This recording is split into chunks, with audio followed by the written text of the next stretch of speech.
A powerful businessman walked into his Chicago home after midnight. Blood was still on his shirt from a business deal that went wrong. But nothing in his dangerous world prepared him for what he saw next. Right there on the cold floor, his 14-year-old daughter Sophia was on her knees. She wore a cleaning uniform way too big for her. She was scrubbing red wine off the tiles. Her tiny hands shook so badly she could barely hold the rag. This was the daughter of the most feared man in Illinois, and she was being treated worse than a servant in her own father's house. He didn't move, not because he was confused, but because the woman standing behind his daughter was someone he trusted. She held a glass of wine and had a satisfied smile on her perfect face. And the person who had the guts to call him, the one who whispered into the phone at 2 a.m, "Your daughter is being destroyed. Come home now." It wasn't his right-hand man. It wasn't his advisor. It was the quiet new housekeeper with blue-gray eyes. The girl who walked into his home 3 months ago with a clean background check, a gentle voice, and a loaded gun hidden at the bottom of her suitcase. What she did next and why she really came, that's the part nobody saw coming. 3 months before that night, the Romano estate stood strong in the Lake Forest area outside Chicago. It looked like a fortress among ancient oak trees, gray stone walls, a black iron gate taller than a man. Security cameras at every corner, men in black suits walking quietly along the stone path. From the outside, it looked like a palace.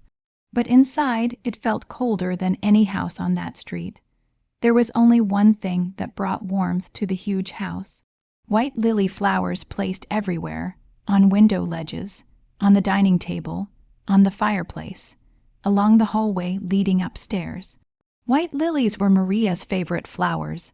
Maria Romano was the first wife, the only mother, the woman who died in a burned car 7 years ago. Marco had never stopped placing lilies in the house, even though the person who needed to see them was gone. That morning, Sophia Romano woke up at 6 o'clock, like she did every day. The 14-year-old girl sat up in her white bed. She held tightly to a worn stuffed rabbit her mother gave her when she was 5. Sophia didn't hurry downstairs. She sat still. She carefully lined up 4 stuffed bears in a neat row along the edge of the bed. She adjusted each one until they matched. Then she put her feet on the floor. She walked down the hallway with steps so light. It was like she didn't want to disturb anyone. She stopped in front of the family photograph hanging above the staircase.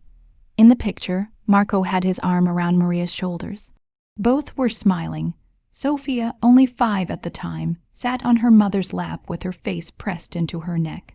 Sophia lifted her small hand to the glass. Her fingertips stopped exactly at Maria's cheek. "Good morning, Mommy," she whispered in a tiny voice. She didn't sound like a 14-year-old. She sounded like a 7-year-old afraid of being heard. Sometimes in the mornings when the house was still quiet, Sophia remembered, not with clear pictures in her mind, but with feelings.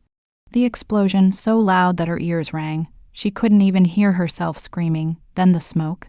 Sharp and burning, it filled her nose and throat. Then her mother lying there, eyes open but not seeing her. Hands still trapped by the seatbelt, not moving, not responding no matter how many times Sophia called. Whenever that memory came back, Sophia clutched her stuffed rabbit. She closed her eyes for a long time. She waited until the explosion in her head stopped.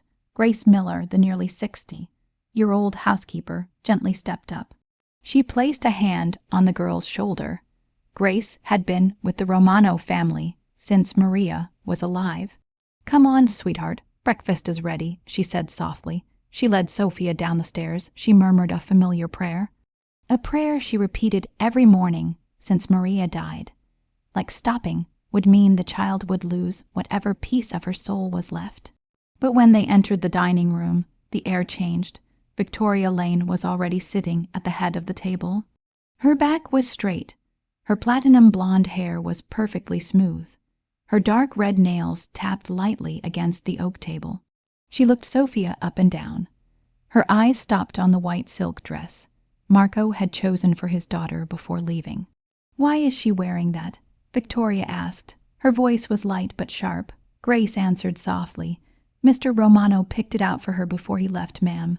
Victoria said nothing more. She turned to her coffee. She took a slow sip, but her eyes stayed fixed on the silk dress Sophia wore. In that look there wasn't care. There was something colder, sharper, almost like jealousy. The morning went on in silence. Sophia ate very little. Mostly she tore her bread into small pieces. She arranged them in lines. Victoria didn't look at the girl again. But after breakfast, when Sophia went upstairs, Victoria stood. She walked to the fireplace in the living room. There sat a photograph of Maria from her wedding day. She was dressed in white, smiling brightly.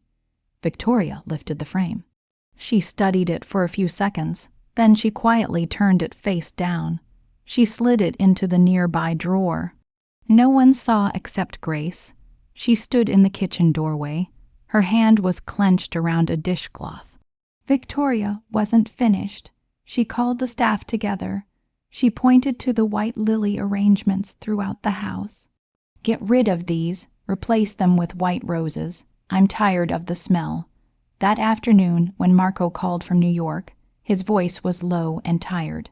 But it softened when he asked about Sophia. Victoria held the phone in one hand. She gently swirled her wine glass with the other. Her voice was sweet as honey. "Of course, darling. She's safe with me. Don't worry about a thing." Marco hung up. Victoria set the phone down on the table. The smile on her lips vanished as quickly as a light being switched off. While Victoria set the phone down inside the Lake Forest estate, more than 40 kilometers to the south, things were very different. In a worn-down apartment in Southside Chicago, a 27-year-old woman sat on the cold floor. Her back was against a stained wall. She held a photograph in both hands. It was creased and soft from being folded and unfolded too many times. In the picture was a young man with dark brown hair and a wide smile. One arm was around the shoulders of a girl shorter than him. His other hand was raised high, holding a high school diploma. The man was Ryan Miller. The girl in the photo was Alina. And that diploma wasn't Ryan's. It was Alina's, because Ryan never got the chance to graduate from anything at all. Alina Miller grew up on the South Side in a way no child ever should. Her mother was a thin woman who worked night shifts at a laundry plant. She was diagnosed with lung cancer when Alina was only 9. No insurance, no savings, no one to help. Ryan was 17 then. He dropped out of school immediately. He took 3 jobs at once. He washed dishes at a restaurant during the day. He drove delivery trucks in the afternoon. He cleaned office buildings at night, all just to pay for their mother's medicine. But cancer doesn't care how hard anyone tries. Their mother died when Alina was 11. It was on a Tuesday morning. She was on a public hospital bed where the sheets hadn't even been changed yet. Their father had left long before that. He disappeared into a winter night when Alina was still too young to remember his face. After their mother died, Ryan became everything. He was her brother, her father, her only friend in a neighborhood where gunshots at night were more common than laughter. Ryan never said he was tired, even though his eyes always had dark circles, even though his hands had more calluses than most 30-year-old men. He skipped meals so Alina could have books. He wore the same 2 shirts all winter so Alina could have a new coat. And when Alina was accepted into a community college with a partial scholarship, Ryan cried. It was the only time Alina ever saw him cry. Not from sadness, but because for the first time, he believed his sister might escape the South Side. But to cover the rest of the tuition, Ryan needed more money than 3 physical jobs could bring in. Someone told him about an accounting job at a small company in the suburbs. Triple the usual pay. No questions about degrees. No questions about the past. Ryan took the job. 6 months later, he understood why the pay was so high. Because the company wasn't transporting regular goods. It was transporting money, dirty money, through dozens of fake accounts across 3 states. Ryan wanted to quit, but it was already too late. He knew too much. And when he decided to contact the FBI to report them, when he believed doing the right thing would protect his sister. The price of that courage came faster than he expected.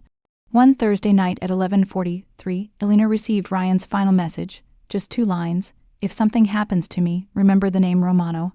I love you, Elle. I'm sorry." 17 minutes later, Ryan's phone went dead forever. His body was found the next morning in an alley beside an abandoned parking lot on the south side. 2 gunshots, one to the chest, one to the head. The police filed the report. They called it routine gang violence. No witnesses, no leads, no arrests. The case was closed after 6 weeks, but Elena didn't close anything. She dropped out of school. She sold everything in the apartment the 2 siblings had shared. She kept only the graduation photograph and Ryan's old phone. The phone that held his final message with the name Romano burning in her mind every night. Over the next 3 years, Elena became someone else. She worked as a diner waitress. She washed dishes in hotels. She cleaned office buildings on night shifts, the exact same jobs Ryan had once done, like she was reliving his life so she'd never forget why revenge was necessary. She applied for a gun permit in Illinois, completely legal, drawing no suspicion. Every week she went to a shooting range in the suburbs. She fired until her hands no longer shook, until every bullet landed in the red circle at the center of the target. She learned to control her breathing, control her expressions, control her voice. She practiced smiling when she wanted to scream, staying calm when she wanted to destroy things, meeting people's eyes without letting them see anything beyond gentleness. 3 years was long enough to turn a girl who lost her brother into a woman who knew how to hide a gun at the bottom of a suitcase, who knew how to pretend to be anyone she needed to be, and who knew exactly what she would do when she finally stood close enough to Marco Romano. 2 weeks after Elena read a job listing for a live-in helper for a family in Lake Forest, she stood before the black iron gate of the Romano estate. It was a gray Monday morning. She held an old suitcase. Beneath neatly folded clothes, a loaded handgun rested quietly in a fabric pouch at the bottom. She wore a white buttoned shirt, fastened to the collar, black pants, dark brown hair pulled back neatly at the back of her neck. No makeup, no jewelry, nothing that would make anyone look at her twice, except for her blue-gray eyes. They were as cold as Lake Michigan in January. She had practiced this expression for 3 years, a face gentle enough to invite trust, yet plain enough to be forgotten. The man who met her at the gate wasn't a receptionist or a butler. His name was Thomas Reed. He was 40, 1 year old with broad shoulders and sharp brown eyes. He wore a gray suit without a tie. He had the look of someone used to giving orders, not receiving them. Thomas was Marco Romano's right-hand man. His advisor, the man no one in Chicago's underworld dared to name unless absolutely necessary. He led Elena into a small ground floor room. He closed the door. He began an interview that she understood from the first question wasn't an interview at all. It was an interrogation. Thomas didn't ask if she knew how to clean or cook. He asked where she was born, where she had lived over the past 5 years, whether anyone in her family had ever been involved with the law, whether she knew anyone on this list. Then he placed a sheet of paper in front of her. It was printed with more than 20 names. Elena glanced through it. Ryan's name wasn't there.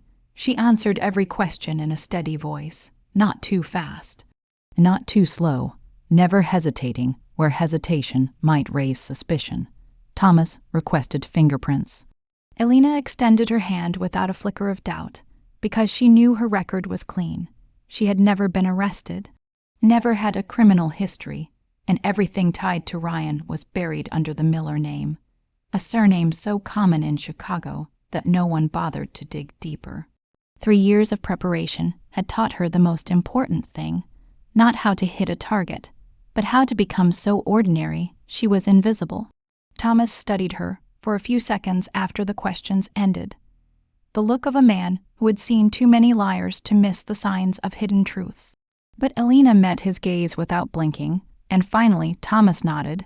He stood and opened the door. She was led into the estate. From the moment she crossed the main entrance, Elena began counting. 4 cameras on the ground floor. 2 in the living room, 1 in the hallway, 1 at the back entrance, 2 guards on the morning shift. They changed at 3 in the afternoon. Marco's office at the end of the first floor hallway, thick oak door. Electronic lock, the main staircase leading to the second floor, the master bedroom on the left, Sophia's room on the right. She mapped it all in her mind like a blueprint. Every corner, every step, every distance. Because she knew that in this house, a single second of hesitation could mean the difference between life and death. But there was one thing Elena hadn't expected. As she passed the second floor hallway, a small figure stood hidden behind a marble column. Sophia was there. Both arms clutched a stuffed rabbit to her chest.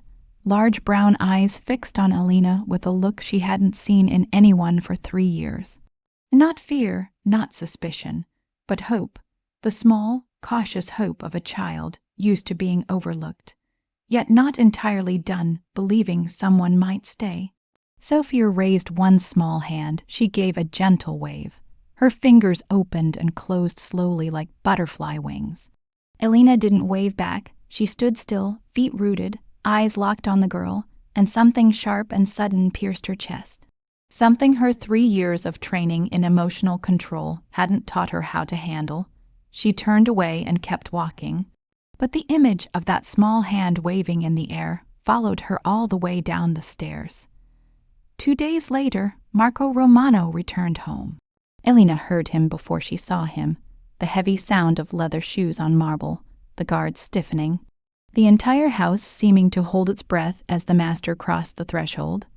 Marco stood over 6 feet tall, black hair slightly wavy and slicked back, square jaw and gray eyes that made Elena feel like every thought in her head was being read. He didn't smile, he didn't greet her. He stood in the center of the living room. He unfastened his shirt cuffs. And he looked at Elena with the same gaze she was certain he used when deciding who lived and who didn't. "You're the new one," he said, not a question. "Yes, sir. Your one job in this house is my daughter, not the floors, not the kitchen, not my wife, my daughter." He stepped 1 pace closer. "If anyone, and I mean anyone, causes her harm, you don't call the police, you don't tell the housekeeper, you call me directly, at any hour. Are we clear?" "Yes, sir." Marco tilted his head slightly. His eyes narrowed. "Why did you take this job? You know what people say about this family. Most applicants don't make it past the gate." Elena looked straight into his eyes. Her heart was pounding like a war drum, but her voice didn't waver even a fraction. "Because the pay is good, and I don't scare easily." 3 seconds passed. Marco said nothing. Then he turned and walked away. Like she had answered correctly, but he wasn't convinced she had answered truthfully. After Marco went upstairs, Thomas appeared beside Elena like a shadow. His voice was so low, she had to tilt her head to hear it. "He liked your answer, that's good for you, but I'm going to tell you something once, and you better remember it for as long as you breathe in this house." He paused. His sharp brown eyes locked on hers without blinking. "You lied to him once, just once, and you disappear, not fired, not sent away, you disappear." Thomas walked away. His heels struck the stone floor in steady rhythm, and Elena remained alone in the hallway, her hand clenched tight at her side. Because for the first time in 3 years she realized something. The man she had come to kill wasn't a monster hiding in the shadows. He was a flesh and blood father who loved his daughter enough to command the entire world to protect her. And that made everything she planned to do 1,000 times harder. Marco left the estate early on Tuesday morning the following week, before dawn had even broken. Elena heard the engine of the black SUV start in the driveway at 4:30 in the morning. The slam of a car door, Thomas saying something brief to the driver, then the sound of tires grinding against gravel, fading away until the mansion sank back into silence. Marco went to New York. Elena later heard Grace tell another housekeeper in the kitchen that the boss had business to handle in the East. Her voice was low and quick, like someone who didn't want the words to travel, but Elena had heard enough. She knew that business to handle in this family's language didn't mean regular contracts or board meetings. It meant something tied to Frank Donovan, a name she had once read in an old article while tracing the path of Ryan's death, an East Coast crime boss whose territory was overlapping with the Romano Empire. No one knew exactly how long Marco would be gone. Grace said maybe a week, maybe 2, and from the moment the black SUV disappeared beyond the iron gate, the house changed. It didn't change gradually, it changed like someone had flipped a switch. On the first morning without Marco, Victoria came down to breakfast later than usual. She wore a red silk robe. She held a glass of mimosa. She entered the dining room with the posture of someone newly crowned. She sat in the head chair, the one Marco always used, and no one dared to speak. By midday, Victoria called Grace to the living room. She announced in a light voice that from now on, all decisions in the house would go through her. Grace only needed to follow instructions. And if anyone in the house contacted Marco without her approval first, that person would be dismissed immediately. No explanation, Grace stood there. Her hands were clenched around the towel at her stomach. Her lips were pressed tight. But she nodded, because she knew that in this house, power didn't belong to the kind. It belonged to whoever stood closest to the boss. And when the boss was absent, power belonged to anyone ruthless enough to claim it. That evening was when the cracks truly began. Elena was upstairs tidying Sophia's room when she heard Victoria's voice cutting up the staircase, sharp as scissors. "Sophia, come down now." Sophia was sitting on the bed, clutching her stuffed rabbit. Her eyes lifted to Elena. And in those wide brown eyes, Elena recognized something she had seen in herself as a child. The moment you hear heavy footsteps outside the door. And you know something bad is coming, but there's no way to avoid it. Sophia went downstairs. Elena followed a few steps behind. She stopped in the corner of the kitchen, pretending to wipe a shelf. Victoria was seated at the main dining table beneath the crystal chandelier. Warm golden light spilled onto the polished oak surface. In front of her was a plate of grilled meat, salad, warm bread, and a glass of red wine already half poured. The table was set for one person, only one. "Take this to the table," Victoria said to Sophia. She pushed a dirty plate from lunch toward her. Sophia took the plate with both hands. She walked slowly into the kitchen. She set it in the sink. When she returned to the dining room, she stood beside the table, clearly waiting to sit down for dinner. Victoria didn't look up. "Your plate is in the kitchen," she said. Her eyes stayed fixed on her phone. Sophia stood still for a few seconds. Her head tilted slightly, like she was trying to understand what she had just heard. Then she turned back toward the kitchen. On a small stool beside the sink, a plate had been placed. Cold rice, a few pieces of boiled vegetables, no tablecloth, no glass of water, no knife or fork, only a plastic spoon. Sophia climbed onto the stool. Her feet dangled above the floor. Her back rested against the cold kitchen cabinet. And she began to eat. She didn't cry. She didn't ask why. She simply ate, one small spoonful at a time. Slowly, her eyes lowered to the plate. The stuffed rabbit was wedged between her thighs and her stomach, like she feared someone might take it away. From the dining room came the sound of Victoria cutting meat, the knife tapping against the plate, wine being poured again, the faint swipe of her phone, and a soft laugh at something on the screen. The chandelier glowed brightly outside, while the kitchen was lit only by the cold white light of the overhead fixture. Grace stepped into the kitchen.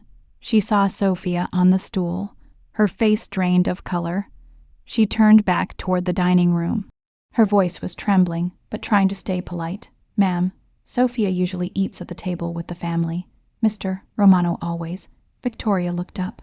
She cut her off with a voice that didn't need to be loud to make Grace stop mid-sentence. "She's not my guest, Grace. She lives here because her father pays the bills. That doesn't make her family."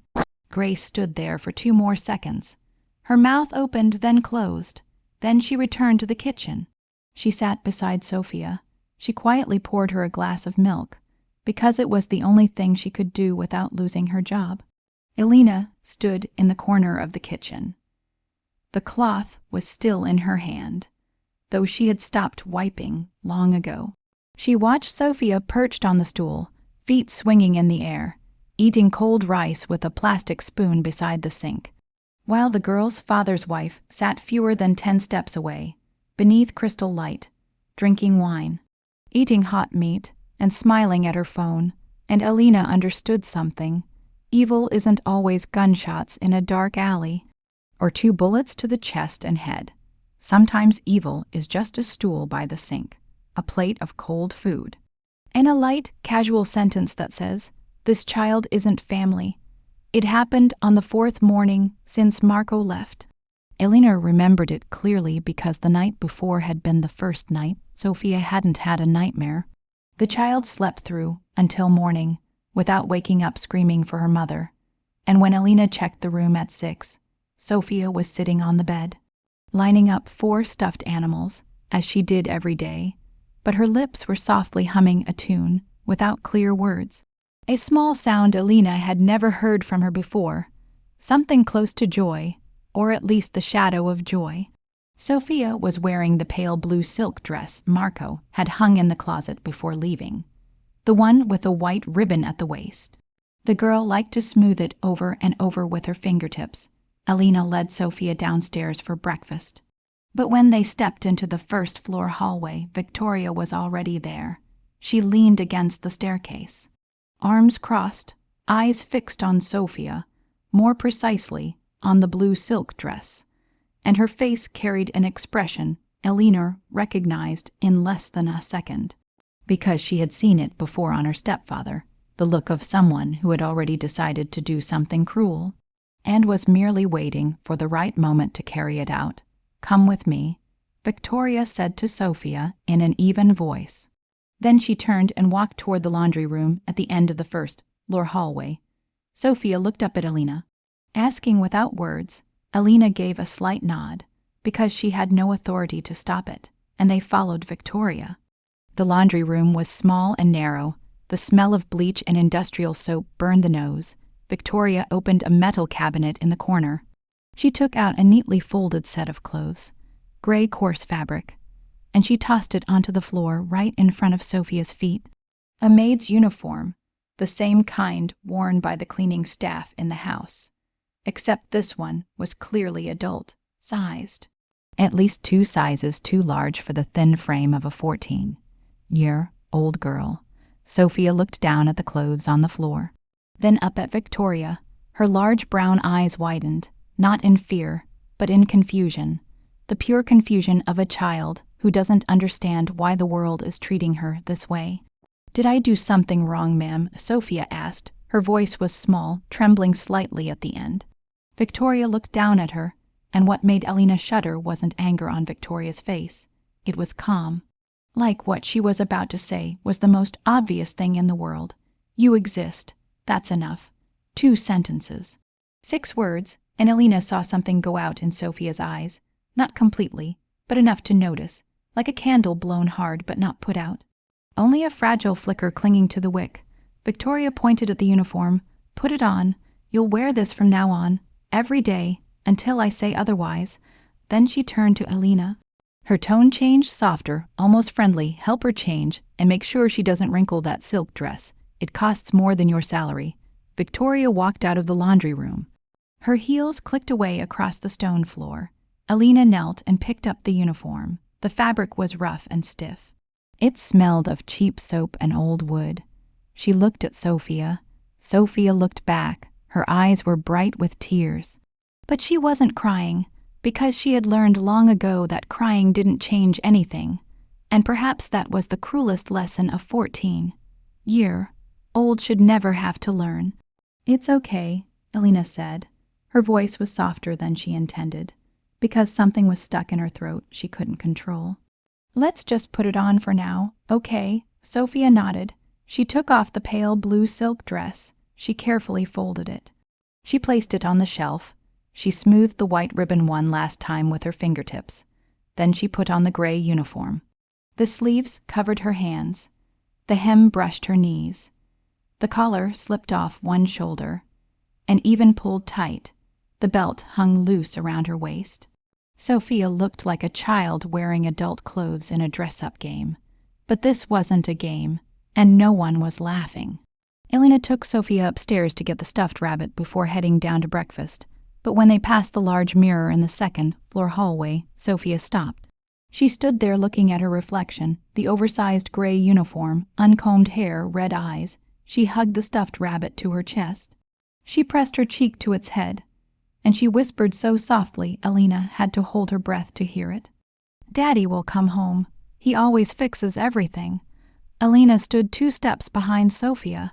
She bit hard into the inside of her lip to keep her face from changing, because she realized those words weren't a statement, they were a prayer, the kind of prayer Sophia repeated to herself whenever the world became too heavy for a child to carry. The same way Grace murmured prayers every morning, the same way Elena once whispered Ryan's name every night. People with no one left to hold on to, except words sent into the air. Downstairs, Grace stood just outside the laundry room door. She had been there from the beginning, hearing everything, seeing everything. Her hand was clamped over her mouth. Tears ran down her wrinkled cheeks. She wanted to call Marco. She needed to call Marco. But Victoria had the house phone line disconnected on the second day. She told the technician the system was being repaired. Grace had Marco's number, but Victoria had taken her phone the day he left.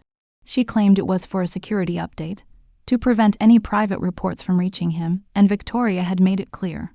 Anyone who contacted Marco without going through her first would be thrown out of the house within 1 hour. No explanation, no compensation, no chance to plead. Grace was nearly 60, with no family, no real savings. Her job at the Romano estate was the only thing keeping her out of a nursing home. But the real reason she didn't dare act wasn't fear of losing her job. It was fear that if she were gone, there would be no one left in this house who loved Sophia enough to at least pour her a glass of milk when no one was watching. So Grace swallowed her tears. She wiped her face with the old towel, and she returned to the kitchen to prepare breakfast. Her hands were shaking, her lips were murmuring the same prayer, but this time her voice broke halfway through, because she knew there were prayers God heard, and there were prayers that needed someone of flesh and blood to step in and answer. 3 days after Sophia began wearing the gray uniform, Elena found her first opportunity to enter Marco's office. Victoria had gone out to lunch with friends in downtown Chicago. Grace had taken Sophia to the back garden to pick flowers. The 2 guards on the midday shift were changing posts at the front gate, and the first-floor hallway was quieter than it had ever been.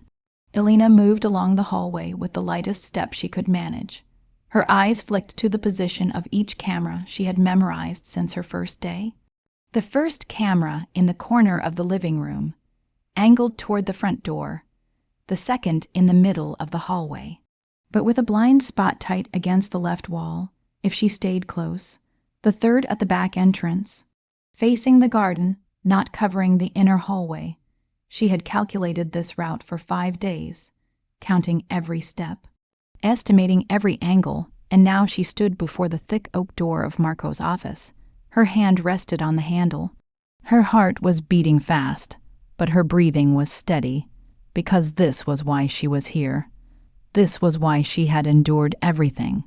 Inside this room, there might be an answer to the question that had burned through her for 3 years.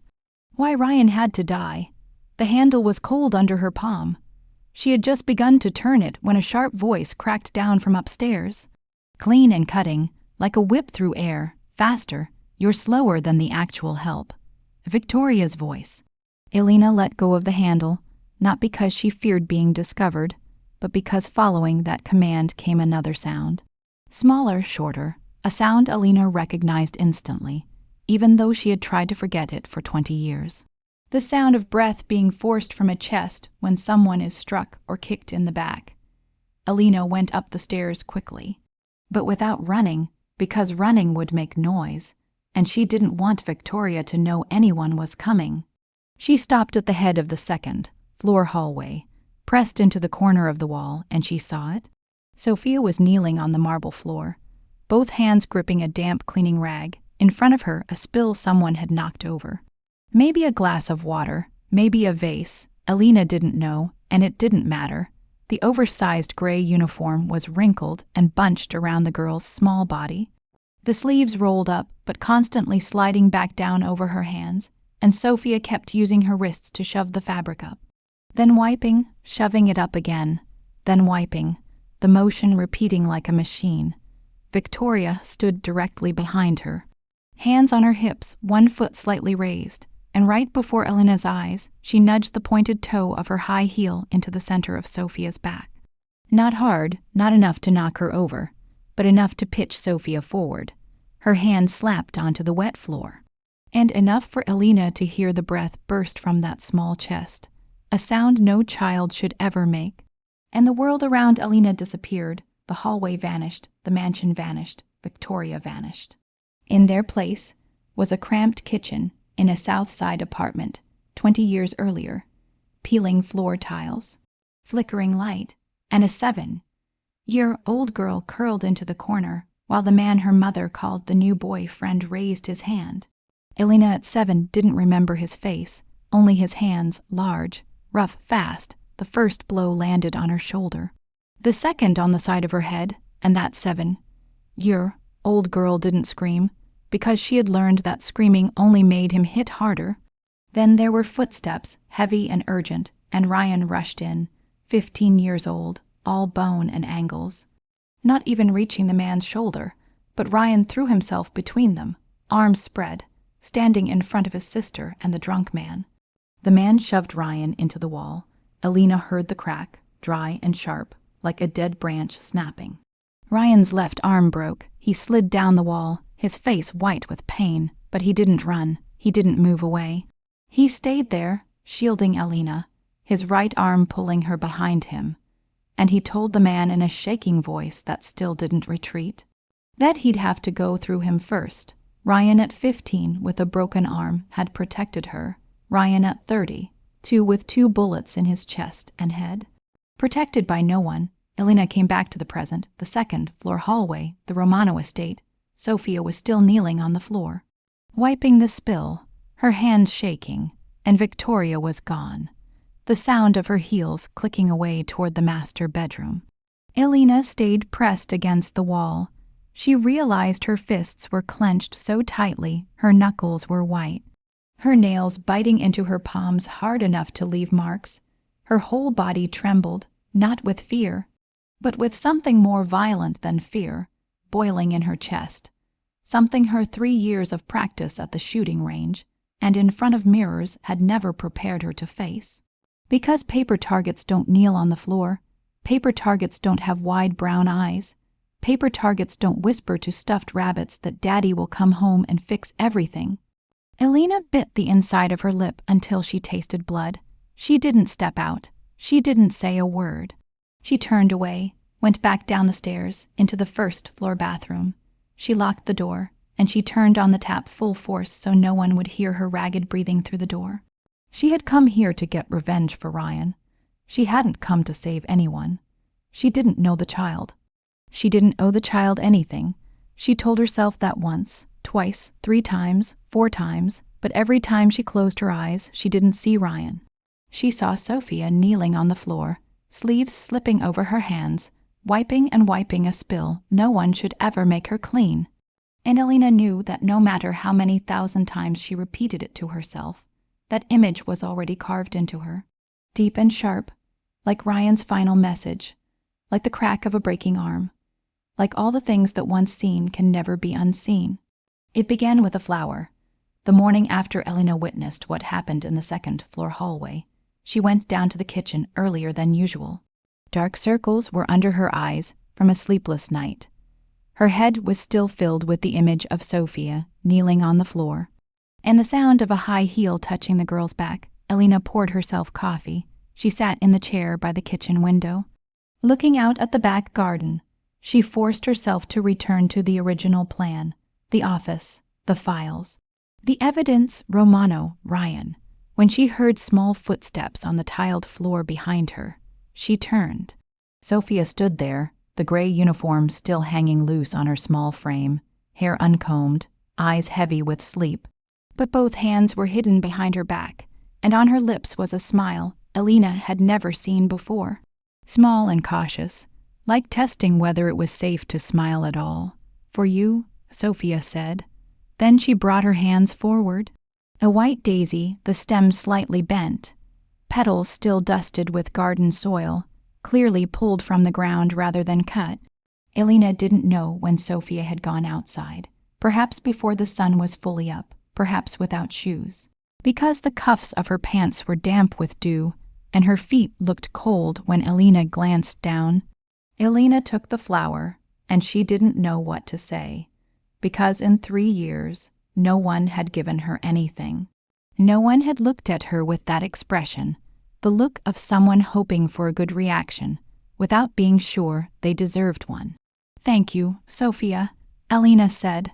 Her voice was steady, though her fingers closed a little too tightly around the stem. "It's pretty." Sophia smiled wider. Then, without another word, she stepped closer. She took Alina's hand with both of her small ones. She didn't ask, she didn't wait for permission.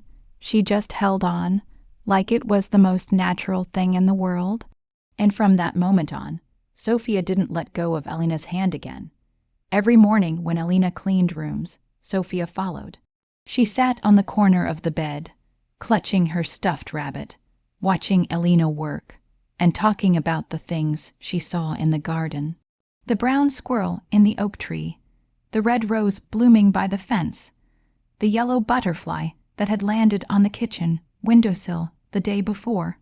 Every afternoon when Victoria was downstairs watching television or talking on the phone, Sophia pulled Alina into her room.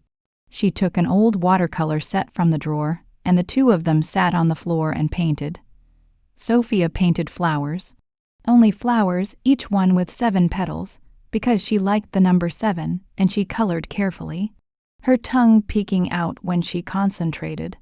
Then she signed her name in the corner in uneven block letters. Every night before bed, Alina read to Sophia from the picture books she loved, even though she was 14, because her mind lived in a place where time had stopped 7 years earlier, where simple stories about a rabbit going on an adventure, or a princess finding her way home, were all she needed to close her eyes without fear of nightmares. And slowly, Alina began to notice something. Sophia was changing. She started talking more, not just the short 3 or 4 word sentences she was used to, but longer ones with opinions, with feelings, even questions she had never asked anyone before. But there was one question that made Alina freeze. One afternoon, when the sound of Victoria's heels echoed in the hallway outside, Sophia curled into herself on the chair. Both hands gripped Alina's, and she asked in a voice so soft it was almost without breath, "Alina, are you going to leave like Mommy did?" Alina looked down at her. Those wide brown eyes looked up, not with fear, but with something heavier than fear, a near certainty that the answer would be yes. Because everyone Sophia loved left, her mother left, her father was always gone, and every helper before Alina never lasted more than 2 months. Alina didn't answer with words. She knelt down to Sophia's eye level, and for the first time in 3 years, for the first time since Ryan died, she hugged another person, her arms wrapped gently around Sophia's back. And the girl pressed her face into Alina's shoulder, not crying, just breathing very deep and very slow, like someone who had been running for a long time and had finally been allowed to stop. "I'm here," Alina whispered. 2 words, not a promise, but enough. In the second week, Marco called one evening as usual. Grace handed the phone to Sophia, and the girl talked to her father for nearly 10 minutes, longer than any call before. She talked about the brown squirrel, about the painting with 7-petal flowers, about the rabbit adventure book. Her voice was small but clear. And for a moment, Alina heard Sophia laugh, a brief, bright sound, real enough that Grace, standing nearby, had to turn away to wipe her eyes. When Sophia handed the phone back to Grace, Marco didn't hang up. He asked, his voice low and slower than usual. Like someone trying to understand something unexpected. What changed Grace? Grace looked at Sophia, who was sitting beside Elena on the sofa, her head resting against Elena's arm, eyes half closed. "The new girl, sir." Sophia won't let go of her hand. Marco was silent for a few seconds. Then he ended the call without another word. That night, when the house was asleep, when Victoria closed the master bedroom door and the sound of the television faded, when Grace turned off the kitchen lights and the night guards sat at the gate, Elena slipped out of her room.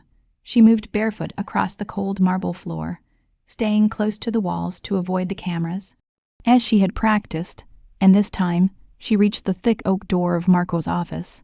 Electronic lock. 4 digits. She had watched Thomas enter the code from a distance on her 3rd day there. The angle of his finger. The sequence of keys, memorized through habits 3 years of training, had turned into instinct. The door opened. The office was dark, smelling of oak, leather, and faint old cigar smoke. Elena turned on the desk lamp. A small pool of yellow light, just enough to read, and she began searching. What was she looking for? Anything connected to Ryan Miller, to money laundering, to the message with the name Romano. She opened drawers, flipped through folders, scanned pages, nothing, not one Miller, not a single document tied to the South Side, or the accounting pipeline Ryan had been caught in. But she found something else. In the bottom right drawer, secured with a small lock that Elena opened with a hairpin in under 20 seconds, was a file nearly 3 centimeters thick. Sophia Romano's medical records, bills from Mayo Clinic in Rochester, Minnesota, bills from Johns Hopkins in Baltimore, bills from 2 private pediatric brain doctors in New York. The total cost over 7 years, clearly listed on the summary page, was a number greater than everything Elena had earned in her entire life combined.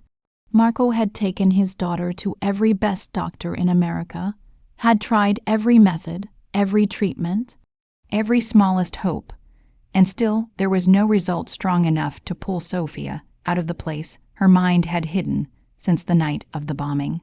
Elena turned another page. Beneath the medical file was an envelope. Inside was a photograph and a handwritten letter. The photograph showed Maria Romano, long dark hair, brown eyes, a smile so much like Sophia's that Elena had to look twice. Maria holding a younger Sophia in her arms in front of the fountain in the garden. And behind them, Marco's figure, blurred like someone walking toward the frame, but not quite inside it yet. The letter was written in black ink on plain paper. The handwriting slanted and strong, but in places the strokes trembled, like the writer had to stop and start again. Elena read the final line, "I failed you. I won't fail her." She set the letter down on the desk. Her hands were shaking, not from fear of being discovered, not from the dark or the cold, but because for the first time in 3 years, the wall she had built from hatred and certainty that Marco Romano was a cold-blooded monster began to crack.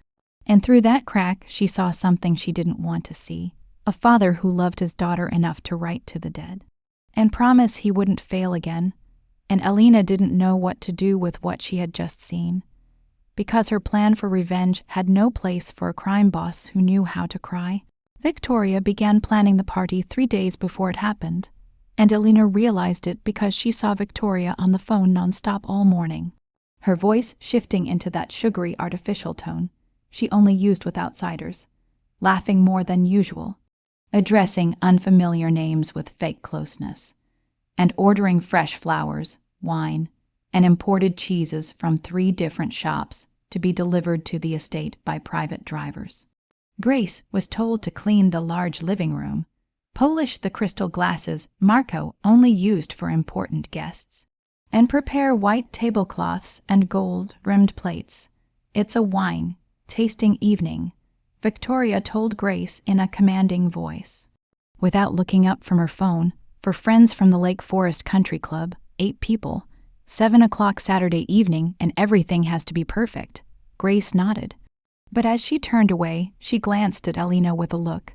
Elena understood immediately, the look of someone bracing for the next bad thing. Because in this house, whenever Victoria was pleased, Someone else always paid the price. On Saturday night, the estate glowed. The crystal chandeliers in the large living room were lit to full brightness. Warm golden light spilled over the long oak table, crowded with bottles of red wine from Napa Valley and France, French cheeses, fresh grapes, thin slices of toasted bread, and crystal glasses lined up in neat rows. Victoria wore an off-the-shoulder black dress, her hair styled in soft waves, dark red lipstick, a diamond necklace Marco had given her on their wedding day, and she stood at the front door, greeting guests with the widest smile she could manufacture. The guests arrived one by one, 8 women adorned with glittering jewelry, expensive dresses, perfumes blending into a heavy scent that filled the room, all from the Lake Forest Country Club, a place where yearly membership fees cost more than a family on the South Side made in a lifetime. They kissed Victoria on both cheeks, complimented the house, the wine, the dress, and Victoria received them with the practiced grace of someone who had trained her entire life to belong to this class. Even though she never truly did, Elena was told by Victoria to serve at the party alongside Grace, pouring wine, carrying plates, clearing the table. Elena wore the black uniform of the service staff. She stood at the edge of the room, watched and waited. She didn't wait long. About 40 minutes after the party began, when the third bottle had been opened and laughter had grown louder, Victoria called Grace over. She whispered something in her ear. Grace shook her head. Victoria repeated herself, this time not quietly, her voice sharp despite the smile still fixed on her lips. Grace stood still for a few seconds, then she turned away. And 5 minutes later, she led Sophia downstairs. Sophia was wearing the gray uniform. She followed Grace with slow steps, eyes lowered to the floor, both hands clasped tightly in front of her stomach, because this time she wasn't allowed to bring her stuffed rabbit.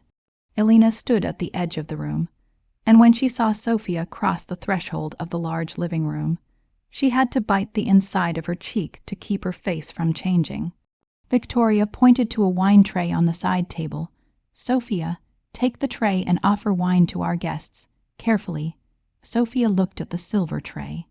Holding 4 glasses of red wine filled nearly to the brim, she lifted it with both hands, and Elena saw immediately that it was too heavy. The thin arms, inside the oversized sleeves, trembled as soon as the tray left the table. Sophia walked slowly, one step at a time, eyes fixed on the swaying glasses, her whole body rigid with focus. She reached the first guest, a blonde woman wearing emerald earrings, and bent slightly to offer wine. The guest took a glass without looking at Sophia, and continued her conversation. The second guest did the same. But the third guest, a middle-aged woman with short brown hair and sharp eyes seated near the window, stopped mid-sentence when Sophia approached.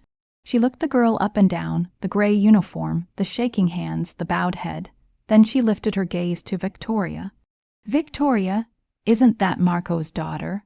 Why is she dressed like that?" The room didn't fall completely silent, but the chatter noticeably thinned.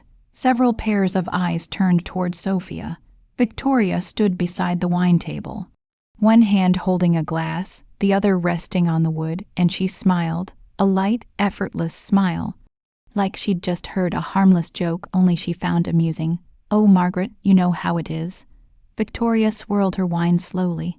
"She's just my husband's broken little project, not even a real daughter, just damaged goods." The room went quiet, not because anyone demanded silence, but because all 8 women in that room had just heard something that no matter what world they lived in, no matter how used they were to cruel gossip at the country club, was still too mean to say.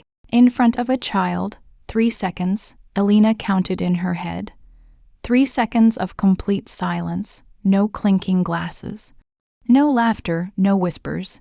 3 seconds in which no one, not a single woman in the room, spoke up to say that what Victoria had said was wrong.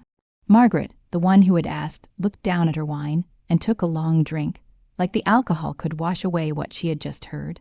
The others turned back to their conversations, voices softer, more strained, but they kept talking. Because silent agreement was easier than speaking out in the home of a crime boss. even when the boss wasn't there. Sophia didn't understand everything. She was 14, but her mind couldn't process the layers of meaning in the words damaged goods. She didn't know Victoria had just called her broken. A piece of trash, but Sophia understood enough. She understood the tone. She understood Victoria's light laugh.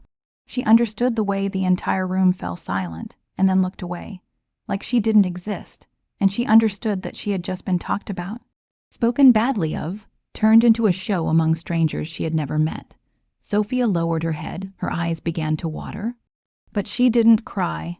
She tightened her grip on the edge of the silver tray and continued on to the next guest, carrying the wine with trembling hands, because she had learned that in this house crying didn't change anything, and the only thing she could do was keep moving, until someone came to save her, or until she no longer had the strength to take another step. It happened less than 10 minutes after Victoria said the words damaged goods. Sophia was carrying the wine tray toward the sixth guest, a red-haired woman in a pale cream dress, seated at the corner of the sofa near the fireplace. And the girl's hands, which had been shaking since the moment she entered the living room, were shaking harder now, not because the tray was heavy, but because her small body was carrying a pressure no child should ever have to carry, the pressure of knowing she had just been embarrassed, without understanding why, and without being allowed to stop. Sophia took 2 more steps. Her foot caught on the hem of the oversized uniform pants. She stumbled, and the silver tray tilted. Everything happened in less than a second.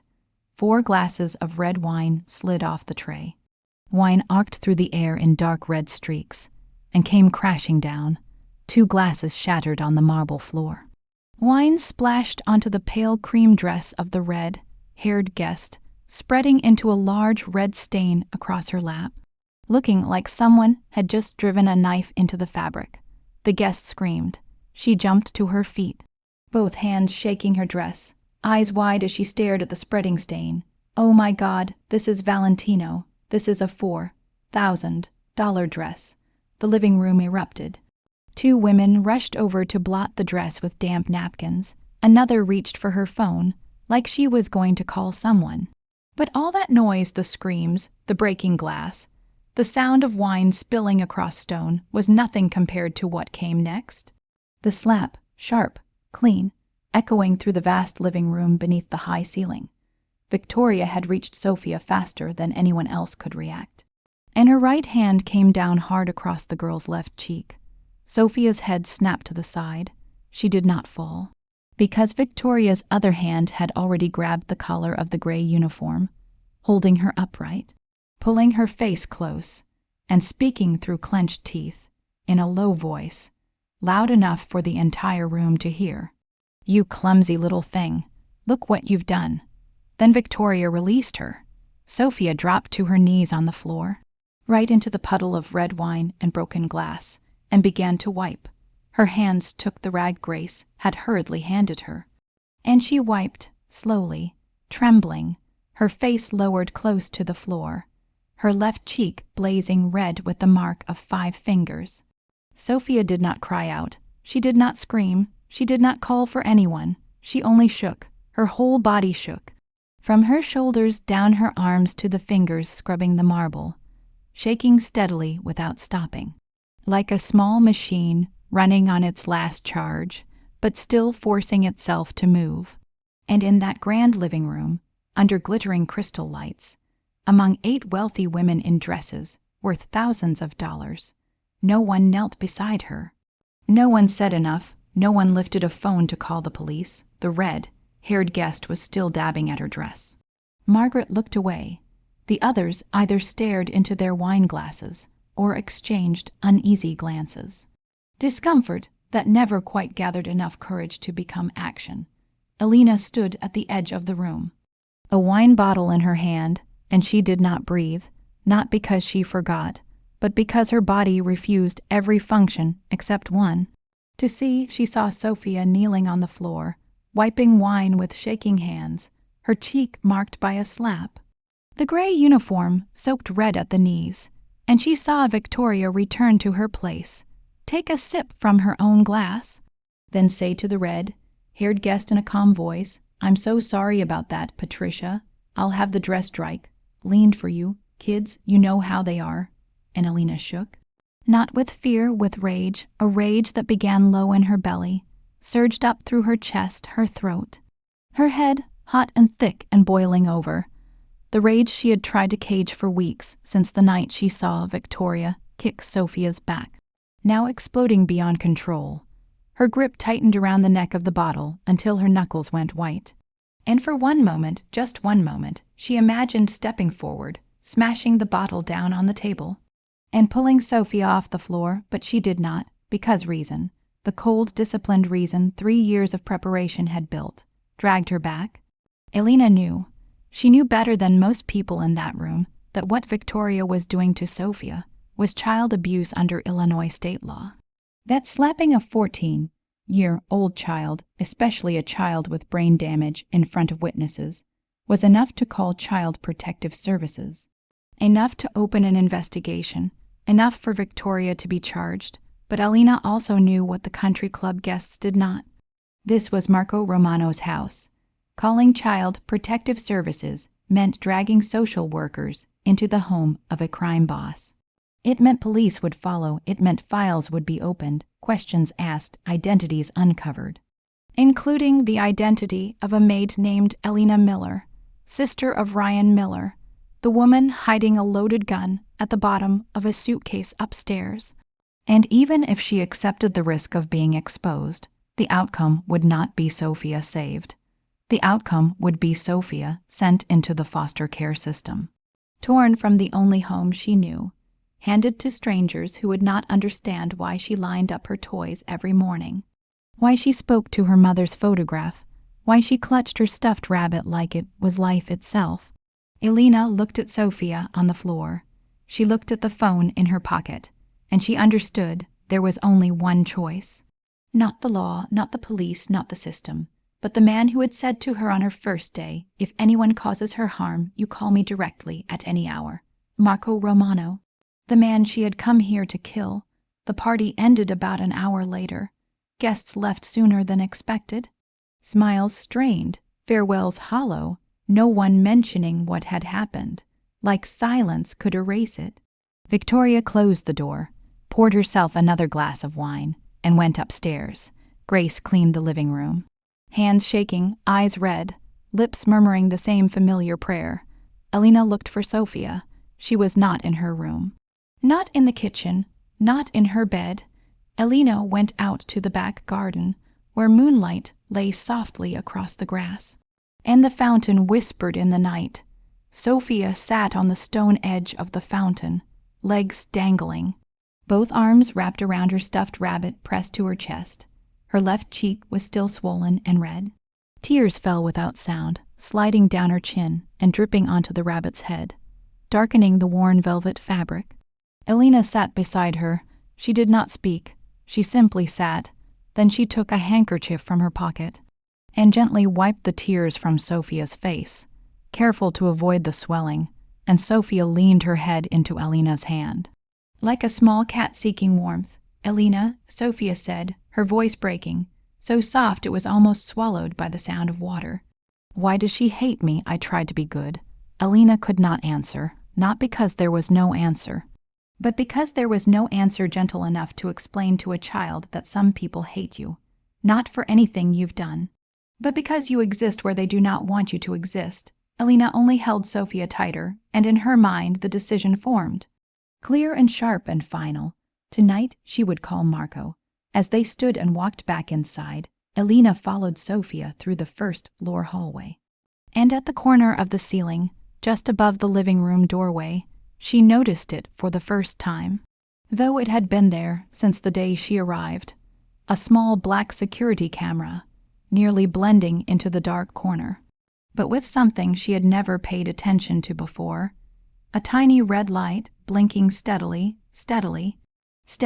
like the heartbeat of the house, like an eye that never closed, recording everything. Marco was back. Alina heard the car at the gate close to midnight, tires grinding gravel faster than usual, a car door slamming shut, heavy footsteps on the steps, then the front door opening, and everything unfolding exactly as she had once seen it from the corner of the living room. Marco stepping inside, seeing Sofia kneeling on the floor, wiping wine in the gray uniform, seeing Victoria behind her, holding a glass of wine, and the world in his gray eyes freezing solid. But that frozen moment had passed now. Marco walked to Sofia. He knelt down, he gently took the rag from his daughter's hands, set it on the floor, then lifted her with both arms, one supporting her back, one cradling her head, careful, like carrying a newborn. Though Sofia was 14, Sofia buried her face in her father's neck, small hands clutching the lapel of his black suit jacket. Shaking without stopping, and Marco carried her to the sofa, sat her down gently, pulled the soft throw from the back of the couch over her, then sat beside her and used his thumb to wipe the tears from Sofia's cheek. His finger stopped when it reached the swollen spot on the left side of her face, the slap mark now darkening into a deep bruise, and Alina saw his hand stiffen, each finger tightening, then loosening, slowly, restrained, like a man counting from 1 to 10 in his head. So he would not destroy something on the spot. "Daddy's here," he whispered to Sofia. His voice so soft Alina almost did not recognize it as the same man whose footsteps had made the entire mansion hold its breath moments earlier. "Daddy's here now, you're safe." Then Marco stood, and when he straightened, when he turned around, Alina understood why the entire city of Chicago feared this man. Not because he shouted, not because he slammed tables, threw objects, or made loud threats, but because he did nothing at all. He simply stood there, back straight, arms at his sides, gray eyes fixed on Victoria, and said nothing. Silence stretched 3 seconds, 5 seconds, 7 seconds, and with each passing second, Alina saw Victoria shrink a little more, like something was crushing her from the inside. Because Marco Romano's silence was not emptiness. It had weight. It had pressure. It pressed down on the room heavier than any scream ever could. Victoria set her wine glass on the table, her hand shaking so badly the glass rattled against the surface. "Marco, please, I can explain." He cut her off with a look so cold it felt like a physical blow. "You don't get to explain, you get to watch." He pulled his phone from inside his suit jacket, pressed a button, and the 85-inch television mounted on the living room wall lit up, the screen filled with black and white security footage. A high-angle view, a timestamp in the corner ticking steadily forward. Marco said nothing else. He simply stood there, remote in hand, and pressed play. The first clip showed the laundry room on Wednesday morning, Victoria tossing the gray uniform at Sofia's feet, the camera capturing every movement, every expression, capturing Sofia's confused face as she asked, "Did I do something wrong, ma'am?" And capturing Victoria's lips forming the words, "You exist, that's enough," sound unnecessary when the meaning was visible on her mouth. The second clip showed the kitchen that evening, Sofia sitting on the small stool by the sink, eating cold rice with a plastic spoon. Camera angle from above the refrigerator, clearly showing the cold plate, the little stool. And farther away through the kitchen doorway, Victoria seated at the main dining table beneath the chandelier, cutting grilled meat, drinking wine, scrolling her phone. The third clip showed the second floor hallway at midday. Sofia kneeling to wipe the floor, Victoria standing behind her, the camera capturing the moment the toe of a high heel touched the girl's back. Sofia pitching forward, hands bracing against the wet marble. The fourth clip showed the large living room during the wine tasting party. The wide-angle camera capturing the entire space, Sofia carrying the tray, Victoria speaking to guests. And though there was no audio, the high-definition zoom captured the cruel movement of Victoria's lips as she said those final hateful words. Damaged goods, leaving the guests in a stunned, silent agreement. The fifth clip showed the same party minutes later. Sofia dropping the tray, wine splashing onto a guest's dress, and Victoria stepping forward, arm lifting, arm striking, Sofia's head snapping to the side, clear and slow, the security camera missing not a single frame. Alina stood against the wall, watching the footage on the screen. And though she had witnessed most of these moments in person, seeing them again through the camera's lens cold, objective, without emotion, made everything far more brutal. Because a camera does not feel pity, a camera only records, and truth recorded without defense is so naked it cannot be denied. The living room was completely silent, not the silence of a party where no one dared speak, but the heavier silence of a courtroom when the final evidence is presented, and everyone knows what the verdict will be. The only sound in the room was Sophia's small hitching sobs on the sofa. Soft and rhythmic, the crying of a child used to crying without sound, for fear of punishment. Grace stood by the kitchen doorway, hands clasped tight against her chest, tears streaming down her face, lips moving with a prayer she had repeated hundreds of times over the past weeks, but had never needed more than now. And Victoria stood in the center of the room, her face drained of all color, eyes locked on the television screen, where she herself was slapping a 14-year-old child in front of 8 strangers. And step by step, she backed toward the wall, her back meeting it, nowhere left to go. And for the first time since Alina had entered this house, Alina saw real fear in Victoria Lane's eyes.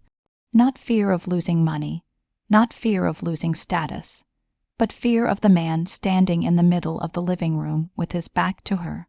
Silent, still, and more dangerous than she had ever seen him. Marco pressed stop. The screen went black. He set the remote down on the table, and then he turned to face Victoria, slowly, very slowly, with gray eyes that Alina was certain had looked at many people this way before, though none of them had ever been able to tell what it felt like afterward. Marco walked toward Victoria. Not fast, not slow, with the measured rhythm of a man who did not need to hurry, because he knew no one in this room was going anywhere unless he allowed it. Each step on the marble floor sounded like a gavel striking in a courtroom, and Victoria shrank a little more with every step, her back already pressed flat against the wall, her hands clawing at the surface behind her, like the wall might open and swallow her whole, hide her from the gray eyes closing in. Marco stopped less than a step away from her. He did not touch her. He did not raise his hand. He did not need to. That distance close enough for Victoria to smell tobacco and leather on his suit. Close enough to see the veins standing out along his wrist where the shirt cuff still bore dried blood from New York. That distance was enough. Marco spoke. He did not shout. His voice was low, even, unhurried, each word released with deliberate spacing, so Victoria could hear every syllable, every consonant, every meaning, like a sentence being read from a verdict written long before he walked through the door. "You knew who I am, Victoria." He paused, not waiting for an answer, but allowing the words to sink in. "You knew what I do. You knew what happens to people who touch what's mine." Another pause. His eyes never left hers. And from the corner of the room, Alina saw that Victoria could not look away. Not out of courage, but because fear had frozen her body solid. Like a rabbit caught in headlights, and you still did it. Victoria opened her mouth. For 2 seconds, no sound came out. Only trembling lips and ragged breath. Then her voice broke loose, cracked, hoarse, stripped of the sweet tone she used on the phone or before country club guests. "Marco, please let me explain. I didn't mean to. I was just trying to teach her discipline. You hit her." 3 words.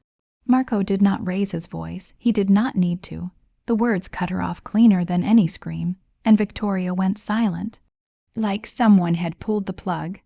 "You hit a 14-year-old girl who can't understand why she's being hit. You called her damaged goods in front of strangers. You made her eat cold rice on a stool next to the sink while you drank wine under a chandelier that I paid for." He tilted his head slightly, and that small gesture was somehow more frightening than a fist. "In my house," Victoria collapsed. Her knees struck the marble floor, her hands clasped at her chest. And she sobbed loudly, breaking apart, the sobbing of someone who knew she had lost, and was reaching for the last weapon she had left. "I love you, Marco. I love you. Everything I did because I love you. Please don't do this." Marco looked down at her. No pity, no contempt. Just a steady gaze from gray eyes that had heard too many pleas to be moved by any of them now. Love, he repeated slowly, like tasting the word, then he shook his head once. Love doesn't leave bruises on a child's back, Victoria. He turned away, took 2 steps toward the living room doorway, and without looking back, he spoke, his voice flat, emotionless.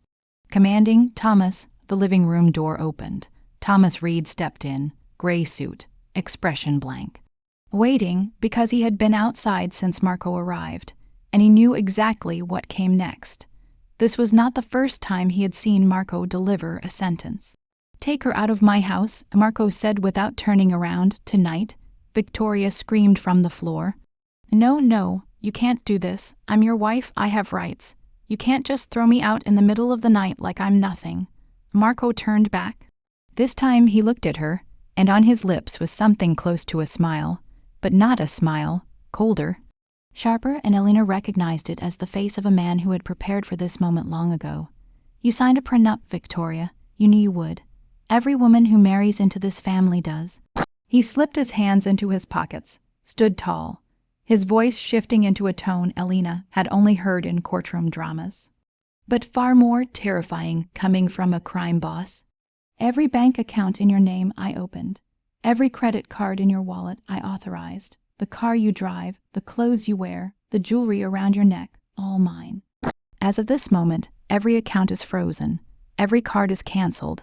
Thomas will drive you wherever you want to go, but the car stays, the ring stays, and if I hear your name connected to my daughter's name one more time in any conversation, in any room, in any city, I won't be this polite again." Victoria looked at him.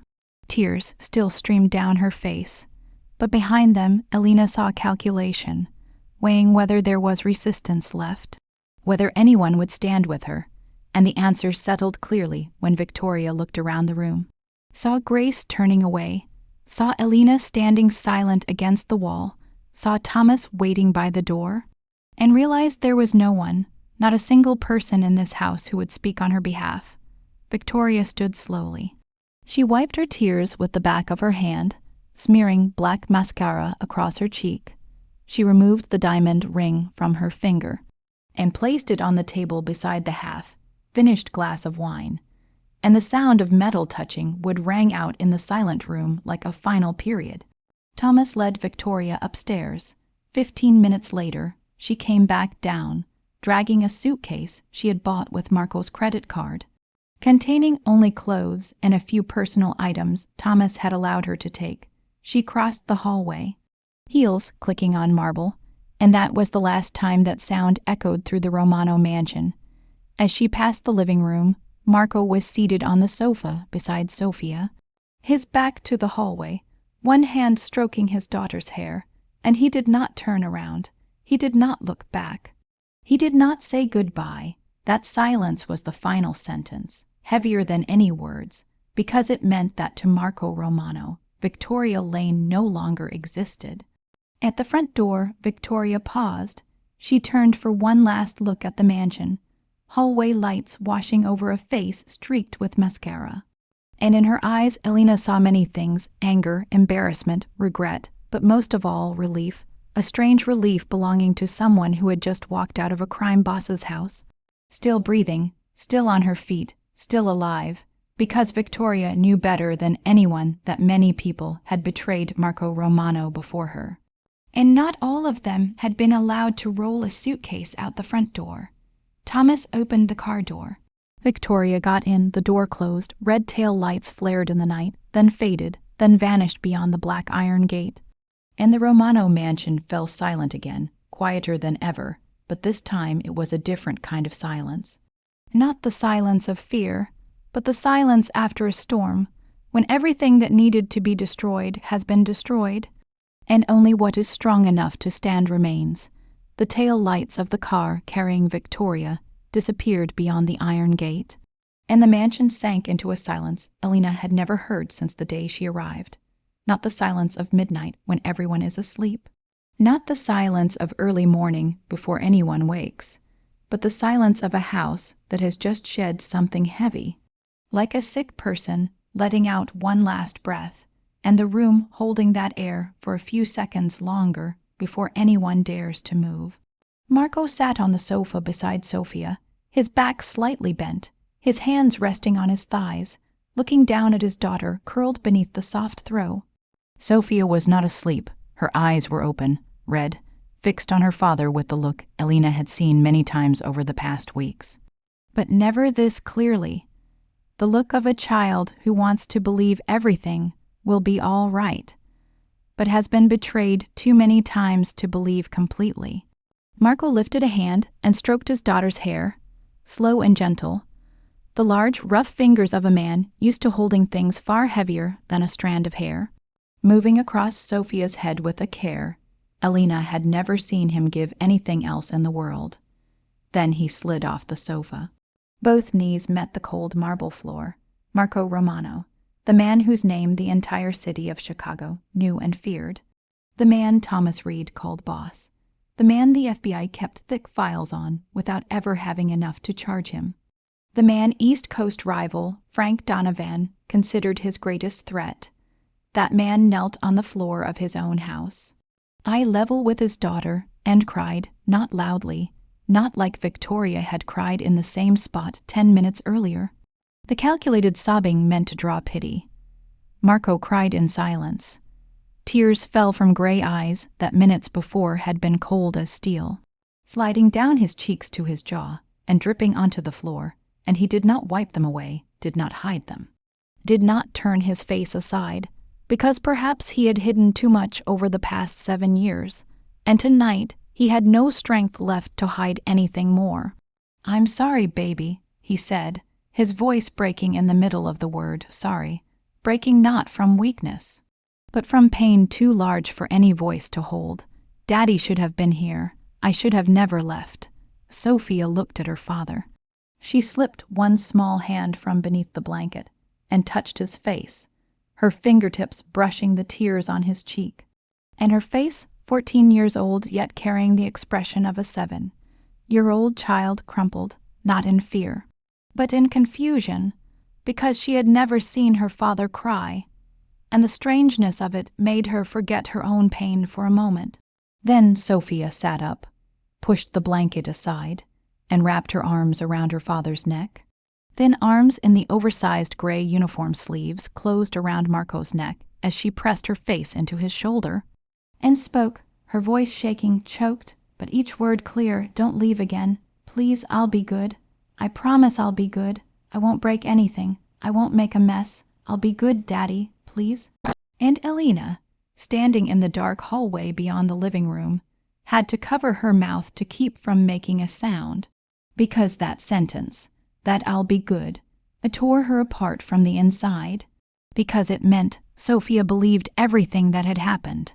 The uniform, the stool by the sink, the slap, the bruise, all of it was her fault. Because she wasn't good enough, wasn't obedient enough, wasn't worthy enough to be loved. And that was the cruelest thing Victoria had done. Not the slap, not the embarrassment, but planting in a child's mind the belief that she deserved it.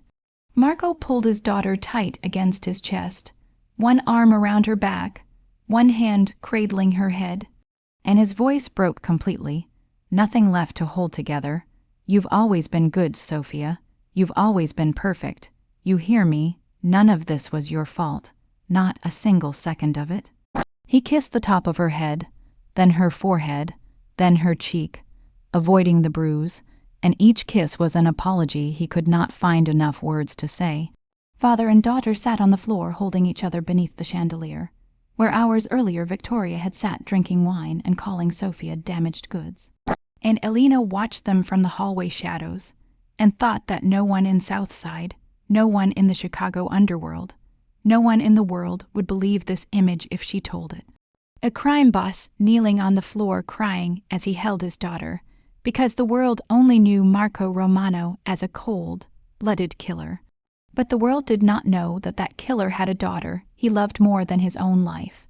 And tonight was the first time in 7 years since Maria died that he allowed himself to cry. After a long while, Marco gently laid Sofia back on the sofa, tucked the blanket around her, and stood. He wiped his face with the back of his hand, took a deep breath, and when he turned to Grace, his gray eyes were still red. But his voice had returned, low and steady, the voice of a man who had finished crying and now needed to act. "Grace, yes, sir," Grace answered, her voice trembling, tears still wet on her wrinkled cheeks. "The uniform she's wearing, get rid of it. Find every single one in this house and get rid of them all. I don't want to see that fabric in any room, any closet, any drawer ever again." Grace nodded. "My daughter wears silk," Marco said, and he paused, looking down at Sophia curled on the sofa, the gray uniform wrinkled and stained with red wine at the knees. And his voice cracked on the final word, despite his effort to hold it steady. "Not trash." Grace stepped to the sofa, gently changed Sophia into white silk pajamas from her room, then carried the gray uniform into the kitchen. Elena heard the sound of scissors cutting fabric, each snip slow and deliberate, Grace cutting the uniform into pieces. Collar, sleeves, body, pant legs, cutting until no piece remained large enough to recognize what it had once been. Then stuffing everything into a black trash bag, tying it tight, and placing it in the bin by the back door.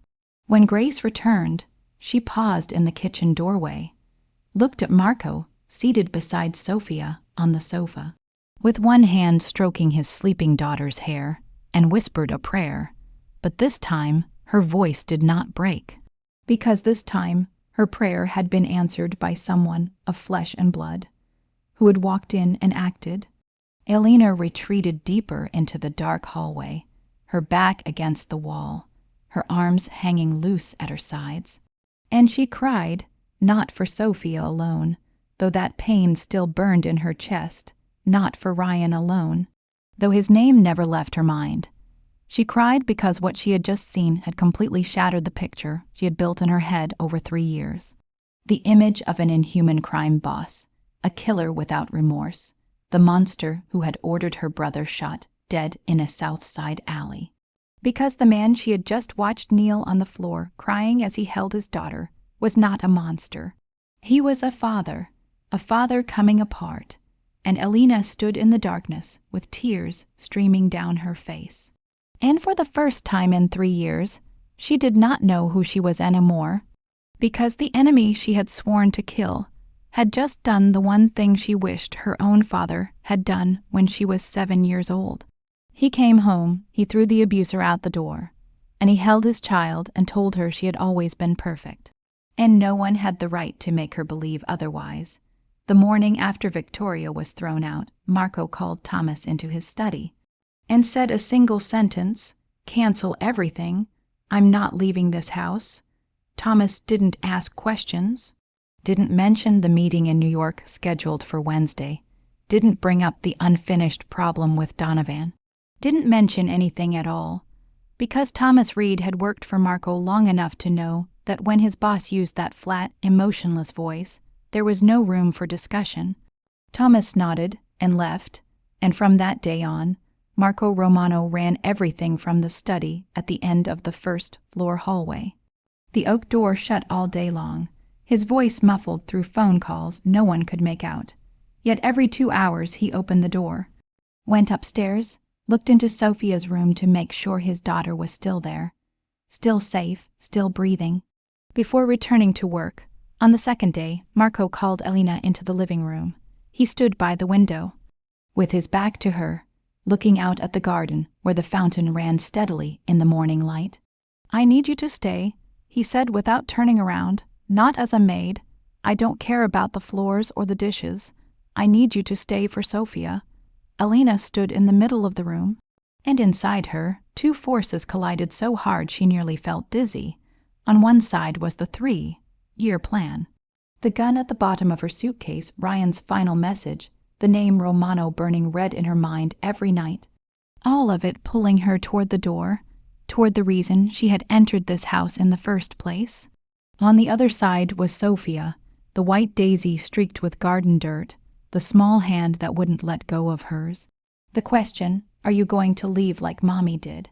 And the wide brown eyes looking at her with a trust she knew she didn't deserve, but couldn't push away. "Yes, sir," Elena said, "I'll stay." And she stayed not because of the plan, not because of the gun, but because she couldn't walk away. In the weeks that followed, the Romano mansion changed in ways no one in the house spoke about. But everyone felt white lilies returned, Grace placing each vase back in its old position that Victoria had removed. And the soft scent drifted through the hallways each morning, like Maria were slowly returning, petal by petal. Maria's wedding photograph was placed back on the mantel, Marco himself taking it from the drawer where Victoria had hidden it, wiping the glass with the hem of his shirt, and setting it down so gently that Elena, standing in the kitchen doorway, thought he was placing something made of thin glass that might shatter if he breathed too hard. Sophia began to change, not loudly or suddenly, but the way grass grows after rain, slow and quiet, yet a little taller each day. Elena kept reading to her every night, kept drawing with her every afternoon, kept sitting beside her at every meal. And gradually, day by day, Sophia began to say things she had never said before. Not just yes or no or I'm sorry, but questions, sentences with subjects and verbs and opinions. Questions like, why is the sky different colors in the morning and at night? Or, Elena, do you think rabbits dream? Or, I don't want toast today. Can I have pancakes instead? That last sentence made Grace sit down at the kitchen table and cry. Because in 7 years, Sophia had never said, I don't want, to anything. She had only accepted and endured. And her first refusal and first request were small, but unmistakable proof that something inside a child the world thought had stopped at 7 was beginning to live again.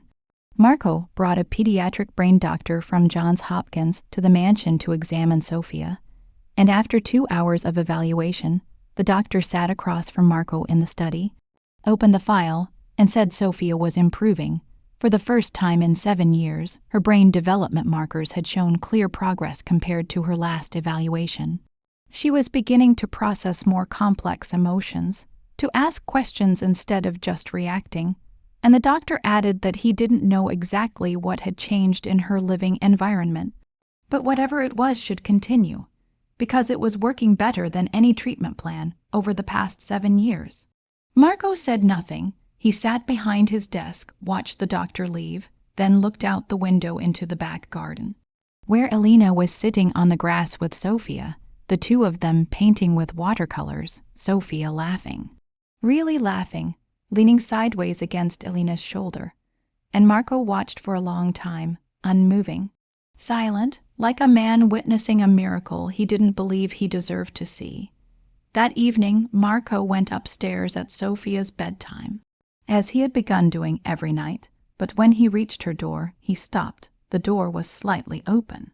Warm yellow light spilled through the crack, and from inside came singing, soft and low in English, but with a melody that felt like a lullaby Elena had invented, with no fixed lyrics, only gentle repeating lines about a safe house, about a star that never goes out, about dreams without explosions. Marco stood outside the door. He didn't go in. He leaned his back against the hallway wall, closed his eyes, and listened to Elena singing his daughter to sleep. And on his face in the dim hallway light, Elena would never know that something had shifted, something had cracked, something had opened in the place he had sealed shut for 7 years since Maria died. But Elena was changing, too, and she knew it, felt it more clearly each day, and feared it more each day. One afternoon, when she brought Sophia a plate of sliced fruit, and Marco reached for a piece at the same time, his fingers brushed hers for a second. Light, brief, but she pulled her hand back like she'd been burned, and he looked at her for an extra beat before turning away. Late at night, when the house was asleep and Elena went downstairs for water, she found Marco already there, alone, a glass of whiskey in his hand, the kitchen lights off, with only moonlight through the window. They sat across from each other in the darkness, and Elena didn't know why she didn't stand up and leave. Maybe because the silence between them wasn't heavy. It was light, natural, like two people used to sitting together. Even though they had never truly spoken beyond Sophia, Elena asked, almost without thinking, what was she like, Maria? Marco didn't answer right away. He turned the whiskey in his hand, watched the amber liquid swirl, and when he spoke, his voice was different. Not the boss's voice, not the owner's voice, but the voice of a man remembering someone he loved and lost. Lower, slower, softer, he told her, for the first time, he told an outsider. He told her Maria hated the smell of cigars, but never forbade him from smoking because she said it was part of who he was. He told her Maria planted lilies in the back garden with her own hands, even though they had a gardener, because she liked the feel of dirt under her nails. He told her Maria was the only person in the world who dared tell him to his face that he was wrong. And he listened every time, because when she told him he was wrong, there was never judgment in her voice. Only love. Elena listened without interrupting, without commenting, and in that dark kitchen, she realized she was sitting across from her enemy. Listening to her enemy speak of his dead wife, feeling something warm rise in her chest each time his voice dipped where his memories hurt most. And she knew that warmth was more dangerous than any gun she had ever held, because it wouldn't kill her. It would kill her plan, kill 3 years of preparation, kill her promise to Ryan, and replace it all with something Elena Miller had never allowed herself to feel for Marco Romano, but could no longer deny, no matter how hard she tried, no matter how much she wanted to, no matter that if Ryan could see her now, he wouldn't recognize his sister anymore. That night, after Marco finished talking about Maria and went upstairs, Elena didn't return to her room. She stayed in the dark kitchen for nearly an hour, both hands wrapped around a glass of water gone cold, while everything she had believed for 3 years trembled inside her, like a building on the edge of collapse. She thought about the first night she had slipped into the study, the night she found Sophia's medical files and the letter Marco wrote to Maria, the night she found no trace of Ryan Miller, even after turning over every page in every drawer. Back then, she explained that absence with a simple answer. Marco had hidden it well, or destroyed the evidence, because that was what a smart crime boss would do.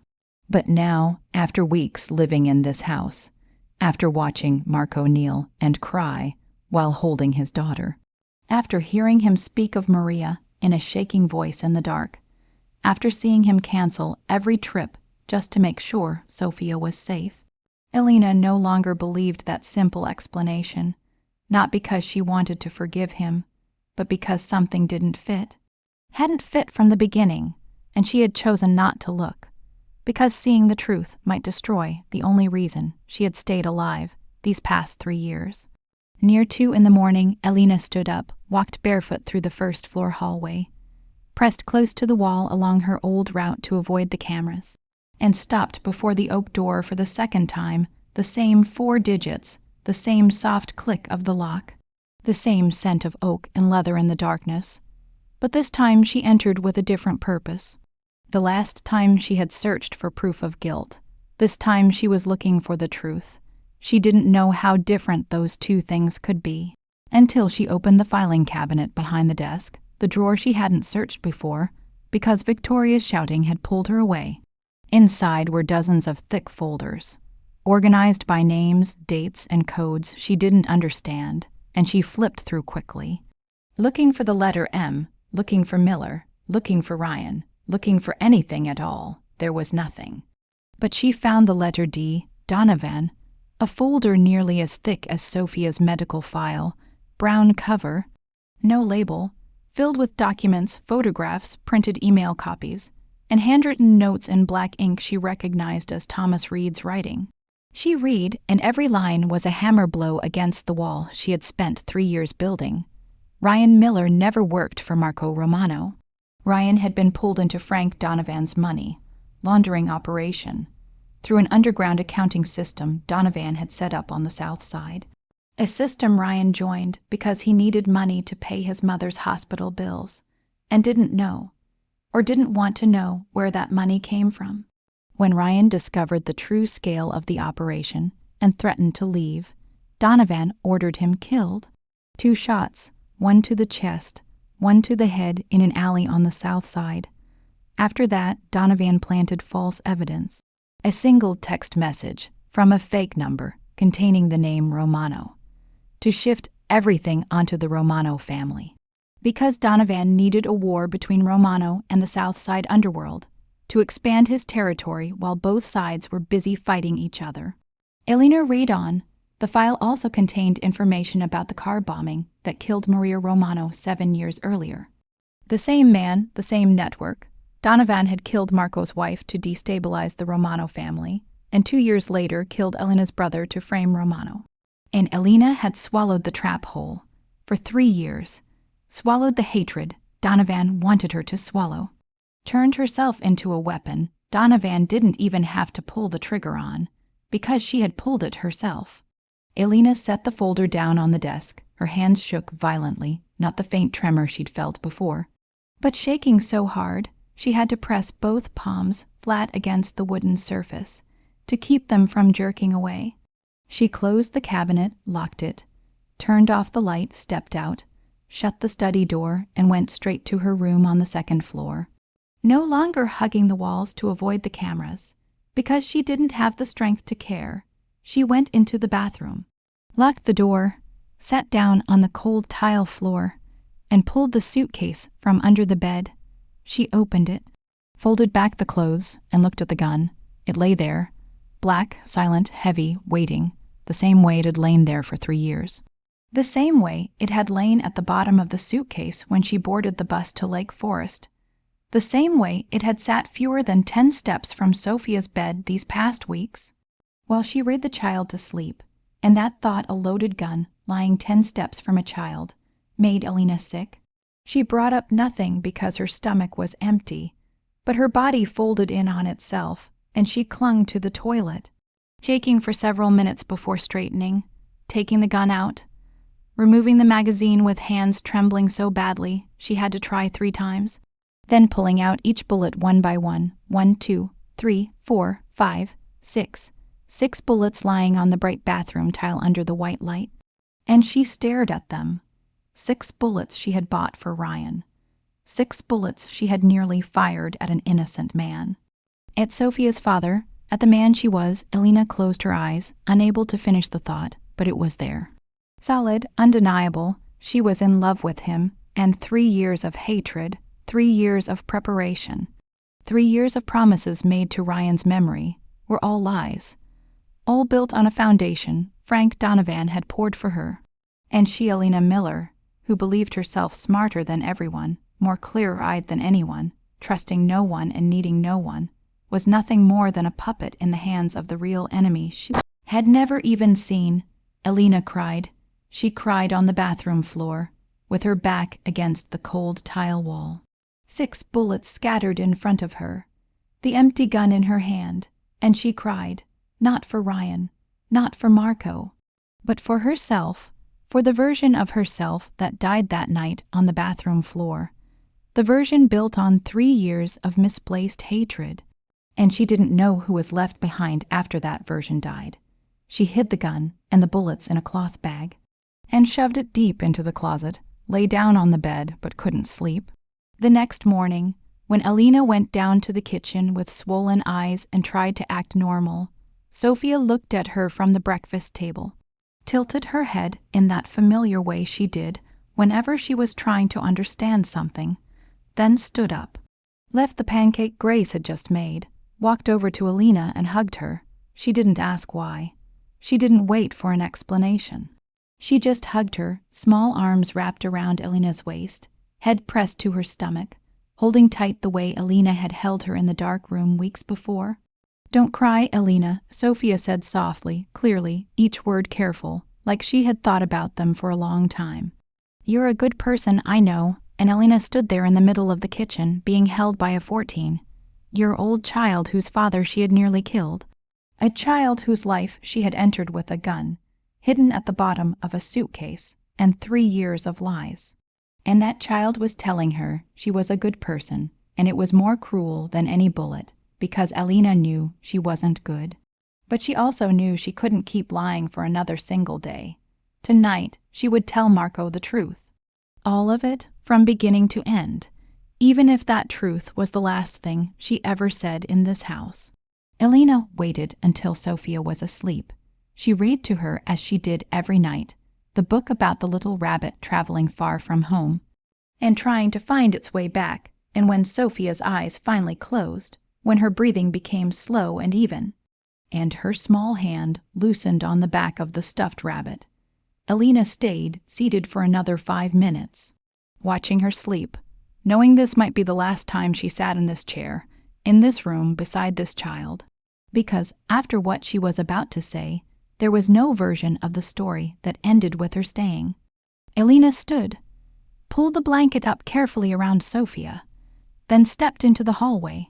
She went to her room, opened the closet, pulled out the cloth bag hidden deep inside, and took out the unloaded handgun, along with the 6 bullets sealed in a small zip bag.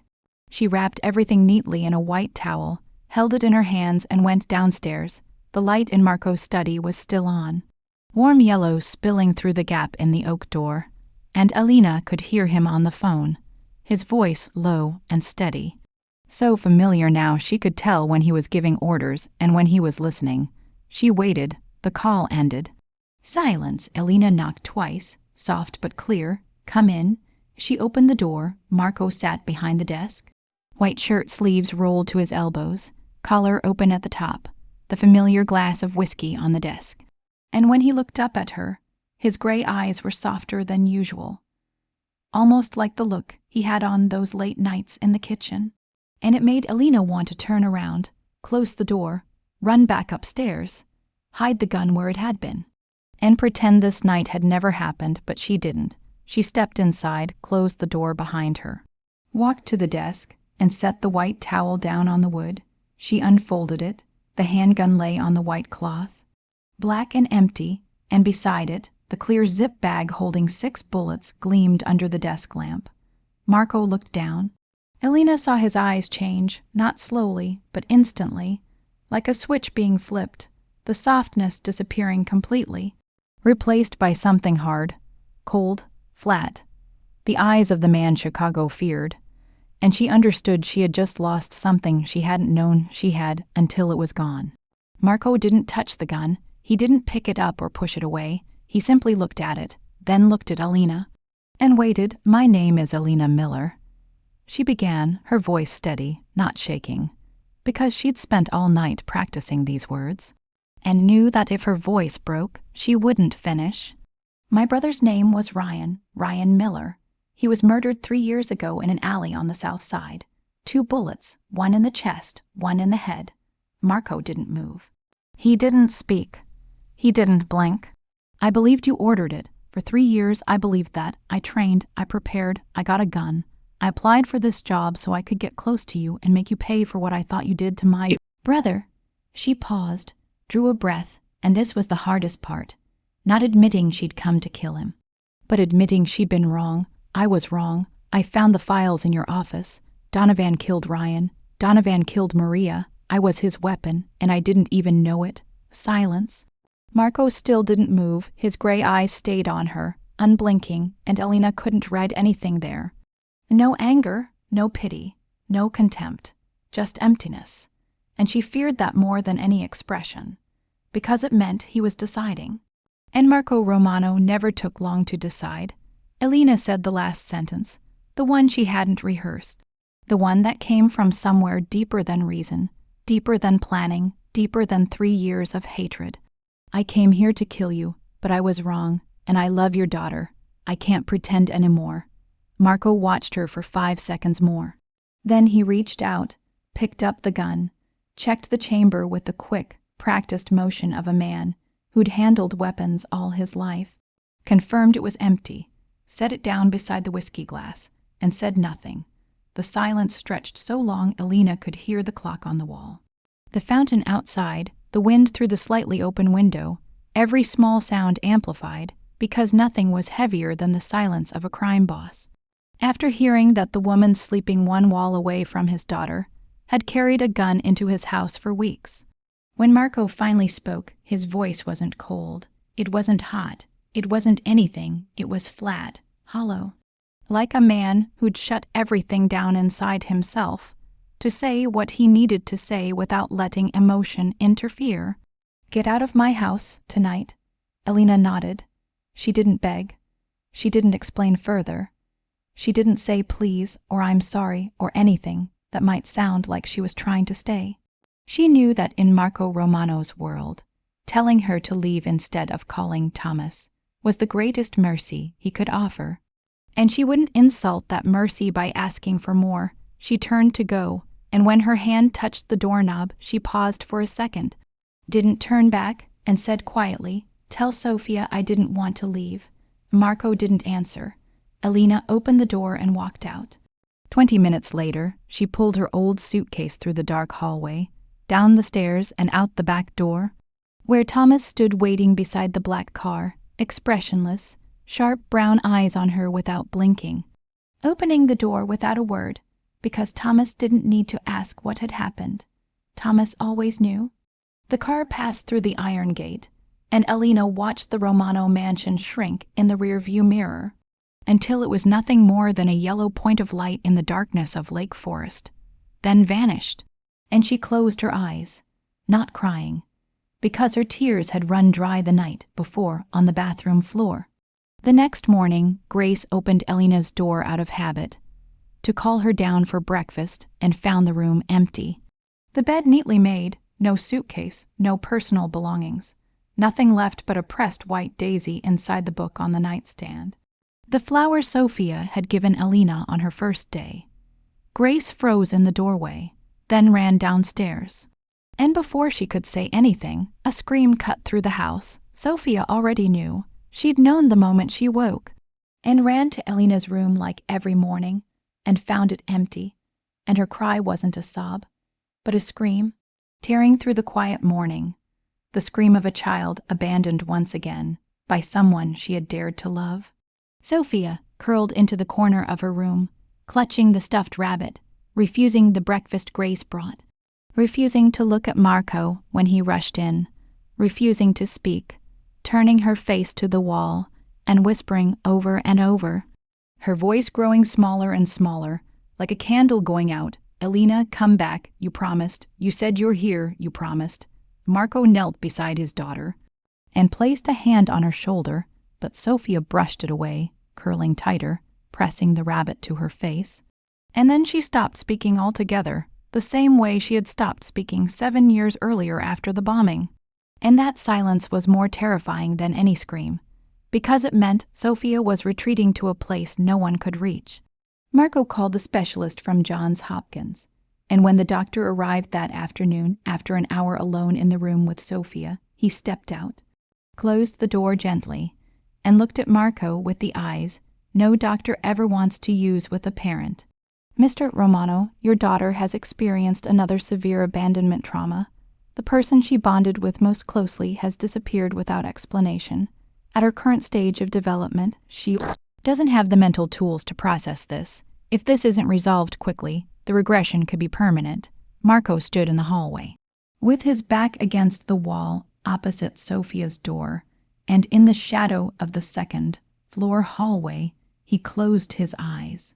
His hands clenched, and for the first time in his life, Marco Romano didn't know what to do, because he couldn't order pain to stop, couldn't shoot loneliness, couldn't buy his daughter's healing with money, and the only person who could mend this wound was the woman he himself had thrown out the night before.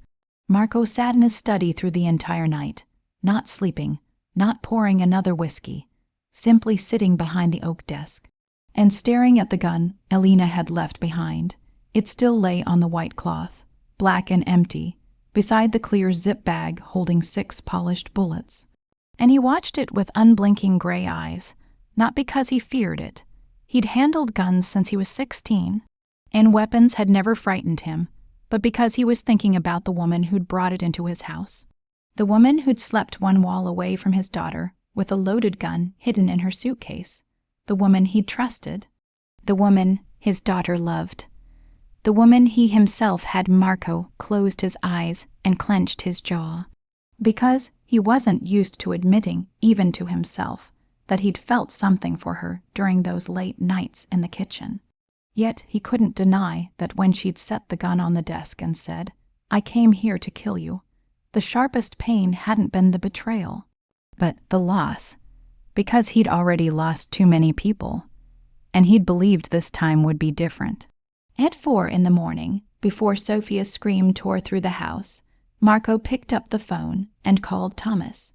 "Donovan," he said, a single word, and Thomas understood immediately, because Thomas had read Donovan's file long before Elena ever had. Thomas had known Donovan killed Maria. Thomas had known, and had been waiting for the day Marco gave the order. But Marco had never done it because he needed certainty, timing, and a final reason. Now he had all three. "I want everything," Marco said, his voice lower than usual, the voice Thomas recognized, not as a routine command, but as the voice of a man who'd already decided, and wouldn't be moved by anything in this world. Ryan Miller, Maria, everything he did confirmed 24 hours. Thomas didn't ask why Marco suddenly spoke Ryan Miller's name, because Thomas Reed never asked why. He only asked when and how much. "Yes, boss," Thomas replied, and the line went dead. 24 hours later, Thomas placed a new file on Marco's desk. Thicker than the one in the cabinet, more detailed, confirmed by 3 independent sources, with statements, recordings, and every piece of proof Marco needed. Donovan was behind Ryan Miller's death, a small South Side accountant, pulled into a laundering operation and executed when he tried to leave. Donovan was behind the car bombing that killed Maria Romano 7 years earlier. The planner, the one who gave the order, the man drinking champagne in a Manhattan penthouse while Marco's wife burned in her car, and his daughter stood on the lawn watching her mother die. 1 enemy, 2 tragedies. Marco read the file slowly, page by page, then closed it, set it on the desk, and looked at Thomas. "Done?" Thomas asked. Marco nodded. Thomas stepped out, pulled out his phone, and made 2 calls. Elena never knew exactly what happened after those calls. And she never asked, because there were questions no one asked in Marco Romano's world, and answers no one wanted.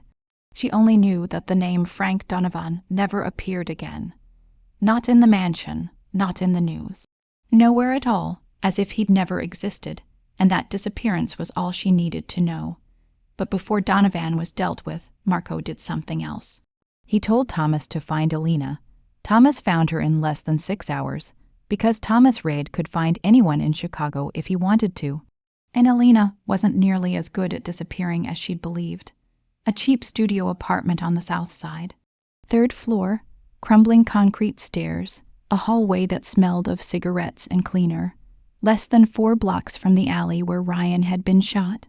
Because Elena had returned to the only place she knew. The place she'd belonged before the Romano mansion. Before Sophia, before Marco, before everything changed. Thomas reported back with the address, the condition, and added a line he rarely offered because Thomas wasn't one to comment. "She hasn't eaten. She hasn't opened the curtains. She's just sitting in there." That afternoon, Marco drove to the South Side alone. No guards, no Thomas, no black SUV. He drove an old sedan he kept for the times he needed to be unseen.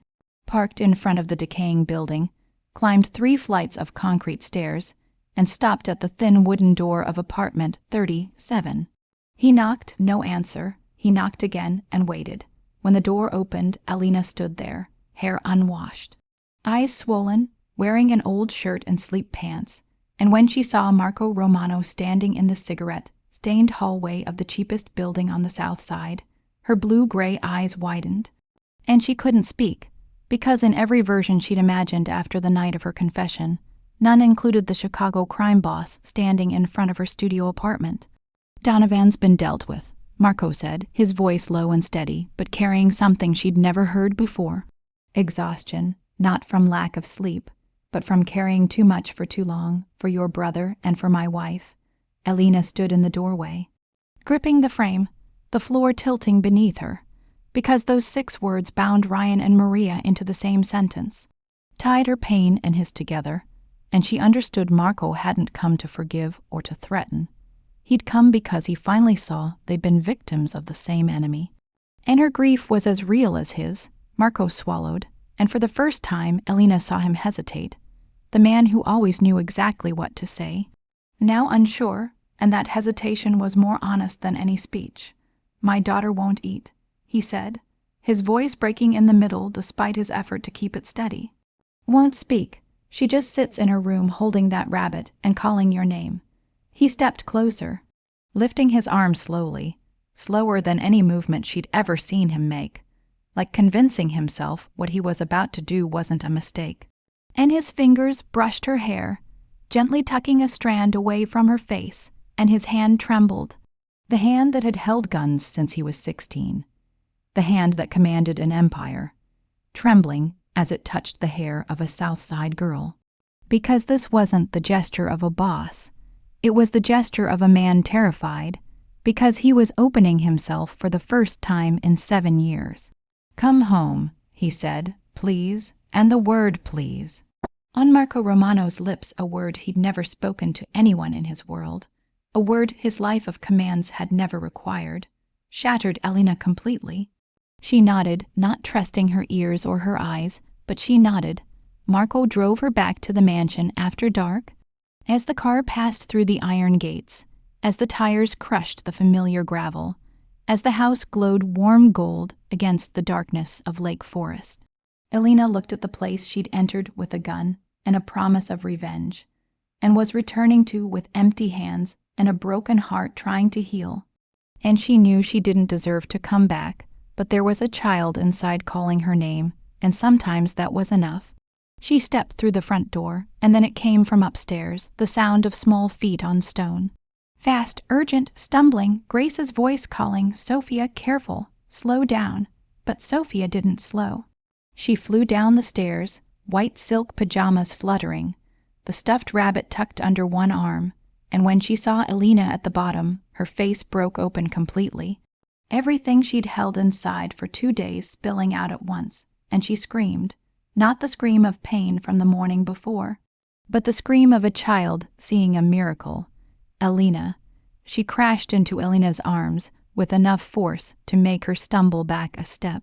But Elena held her tight, arms wrapped around the small shaking body, and Sophia cried and laughed at the same time, tears soaking Elena's shoulder, while laughter tangled with sobs, and she talked more than she had in 7 years, without stopping, like she was afraid that if she paused, Elena would vanish again.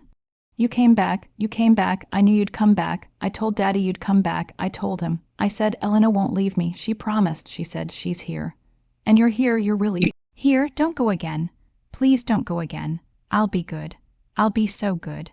Just don't go." Elena knelt to Sophia's level, the same way she had the first time the girl had asked, "Are you going to leave like Mommy did?" She took her hands, looked into the big brown eyes, swollen and wet, but shining brighter than she'd ever seen, and said with the greatest certainty she'd ever known, stronger even than the voice she'd used to confess the night before, "I'm here. I'm not going anywhere. Never again." Grace stood on the stairs, clutching her chest, crying and smiling and whispering prayers. But this time her voice didn't shake, because this time she knew the prayer had been answered, and behind them, standing in the living room doorway, Marco watched his daughter cling to Elena, watched the smile on Sophia's face, the smile he'd spent millions and 7 years searching for, and that only a wounded South Side girl had found. And he didn't smile, but his gray eyes were warmer, softer, and for the first time since Maria died, something close to hope. 3 months after the night Eleanor returned to the mansion, spring came to Lake Forest, carrying a kind of light the house had long forgotten. White lilies still bloomed in vases along the hallway, still releasing their gentle scent each morning, like a reminder that Maria had never truly left. But beside each lily now stood a small pot of pale lavender, its smell deeper and warmer. And Grace placed them there because she said, "Lavender is the flower of healing, and this house needs both, needs memory and needs mending, needs the past and needs the present." And when Marco saw the lavender beside the lilies for the first time, he said nothing. He simply stood in the hallway, looking at the two kinds of flowers living side by side, and gave a small nod, because he understood what Grace hadn't spoken aloud. That loving someone new doesn't mean forgetting the one who came before, that both can exist together. Like two flowers in the same hall, Sophia was about to turn 15. She no longer wore pajamas all day, no longer lined up her stuffed animals each morning in rigid ritual, no longer spoke in timid 3 or 4 word sentences before falling silent. Sophia now wore floral dresses. She chose herself while shopping with Alina white sneakers, her hair in a ponytail. And she talked a lot, talked about everything, asking Grace why the night sky had more stars when there were no clouds, asking Thomas why he always wore a suit even when it was hot, asking Marco why her mother liked lilies but didn't like roses. And every question was a small piece of proof that her mind was waking up, stepping out of the room it had hidden in for 7 years, opening the door and looking at the world with wide brown eyes full of curiosity instead of fear. The doctor from Johns Hopkins came for a final evaluation that month and confirmed that Sophia was ready to return to school. And the following week, Marco took his daughter to a private school in Lake Forest, a small school with special support for students who needed more time. And when Sophia stepped out of the car with her new backpack, holding Alina's hand with one hand and clutching her stuffed rabbit with the other, because she still wasn't ready to leave it home, Marco watched from the driver's seat, while Thomas glanced at him in the rear-view mirror and saw his boss's eyes water, but said nothing, because there are moments even Thomas Reed knows to respect with silence. Alina was no longer a maid in the Romano mansion. No one called her that anymore. Grace called her dear, Sophia called her by name, and Thomas, in his own way, began nodding to her each morning. Instead of watching her with the wary eyes of the early days, she lived in the mansion, not in the servants' room at the end of the hall anymore, but in the room beside Sophia's, and each night she still read to the girl before bed. But Sophia no longer wanted stories about the traveling rabbit. She wanted to hear about the universe, about the oceans, about distant places she wanted to see when she grew up. And that shift, from a rabbit finding its way home to a longing to explore the world, was the clearest sign that Sophia was no longer afraid of what lay beyond the walls. That evening, after Sophia had fallen asleep, Alina went out to the back garden, where the fountain still flowed steadily beneath the moonlight. The same place where weeks earlier she had wiped tears from a child who'd asked, "Why does she hate me?" She sat on the stone edge, watching the shimmering water, and heard familiar footsteps behind her, slow and heavy, leather shoes on damp grass. Marco sat down beside her, and for several minutes said nothing, simply sat, and the silence between them was no longer the awkward quiet of 2 strangers in a dark kitchen, but the silence of 2 people who'd crossed enough darkness to understand each other without words.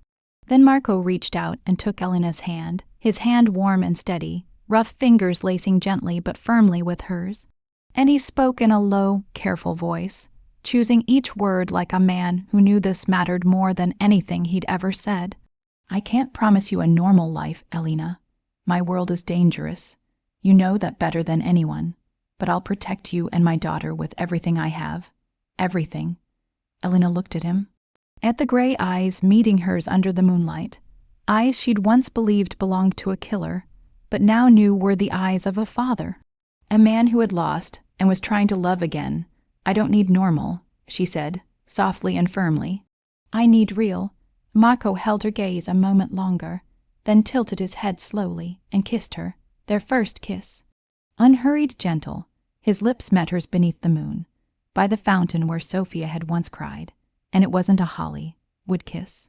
Not fierce or consuming, but warm and careful and real. Real in the way only 2 people who have walked through hell know how to kiss. With gratitude and patience, unafraid to take their time, because they know what's real doesn't need to be rushed. A month later, Grace hung a new family photograph above the fireplace. Marco, Alina, and Sophia, taken in the back garden. Sophia standing between them with a wide smile, her stuffed rabbit tucked under one arm, and her other hand holding Alina's. Marco standing behind, with both hands resting on his daughter's shoulders, not smiling, but with warmth in his eyes. The new photo was placed beside the old one of Maria, not replacing it, not covering it, but alongside it. Two images from different seasons of the same family, and anyone who looked could see that the old photo was the foundation, and the new one was the home built upon it. Sophia stood before the mantel, looked at Maria's picture, then at the new one, and said in a clear, gentle voice, neither sad nor happy, just peaceful, the peace she'd lost for 7 years, and was now reclaiming day by day. "Mommy, I have someone who loves me now, too." Outside the window, rain began to fall, light and steady, tapping on roof tiles and gravel paths, and the Romano mansion was warm, warm with yellow light, with lilies and lavender, with Sophia telling Grace stories about school in the kitchen, with Marco's steady voice on the phone in his study, whose oak door now always stood slightly open, with Alina sitting on the sofa reading while she waited for Sophia to finish dinner, with all the small, ordinary things no one in this house had dared hope would return 7 years earlier. And for the first time in 7 years, the Romano mansion no longer felt like a fortress. It felt like home. Our story ends here, but the lessons it leaves behind stay with us, that hatred can burn down a life if it's aimed at the wrong person. That love sometimes comes from the least expected places. From a child offering a wildflower to a stranger, from a father kneeling on his own floor in tears, from a woman carrying 3 years of anger who can't turn away from a child's pain. That forgiveness isn't weakness, but the greatest strength a person can have, and that family isn't always bound by blood. Sometimes family is the ones who choose to stay when the rest of the world walks away.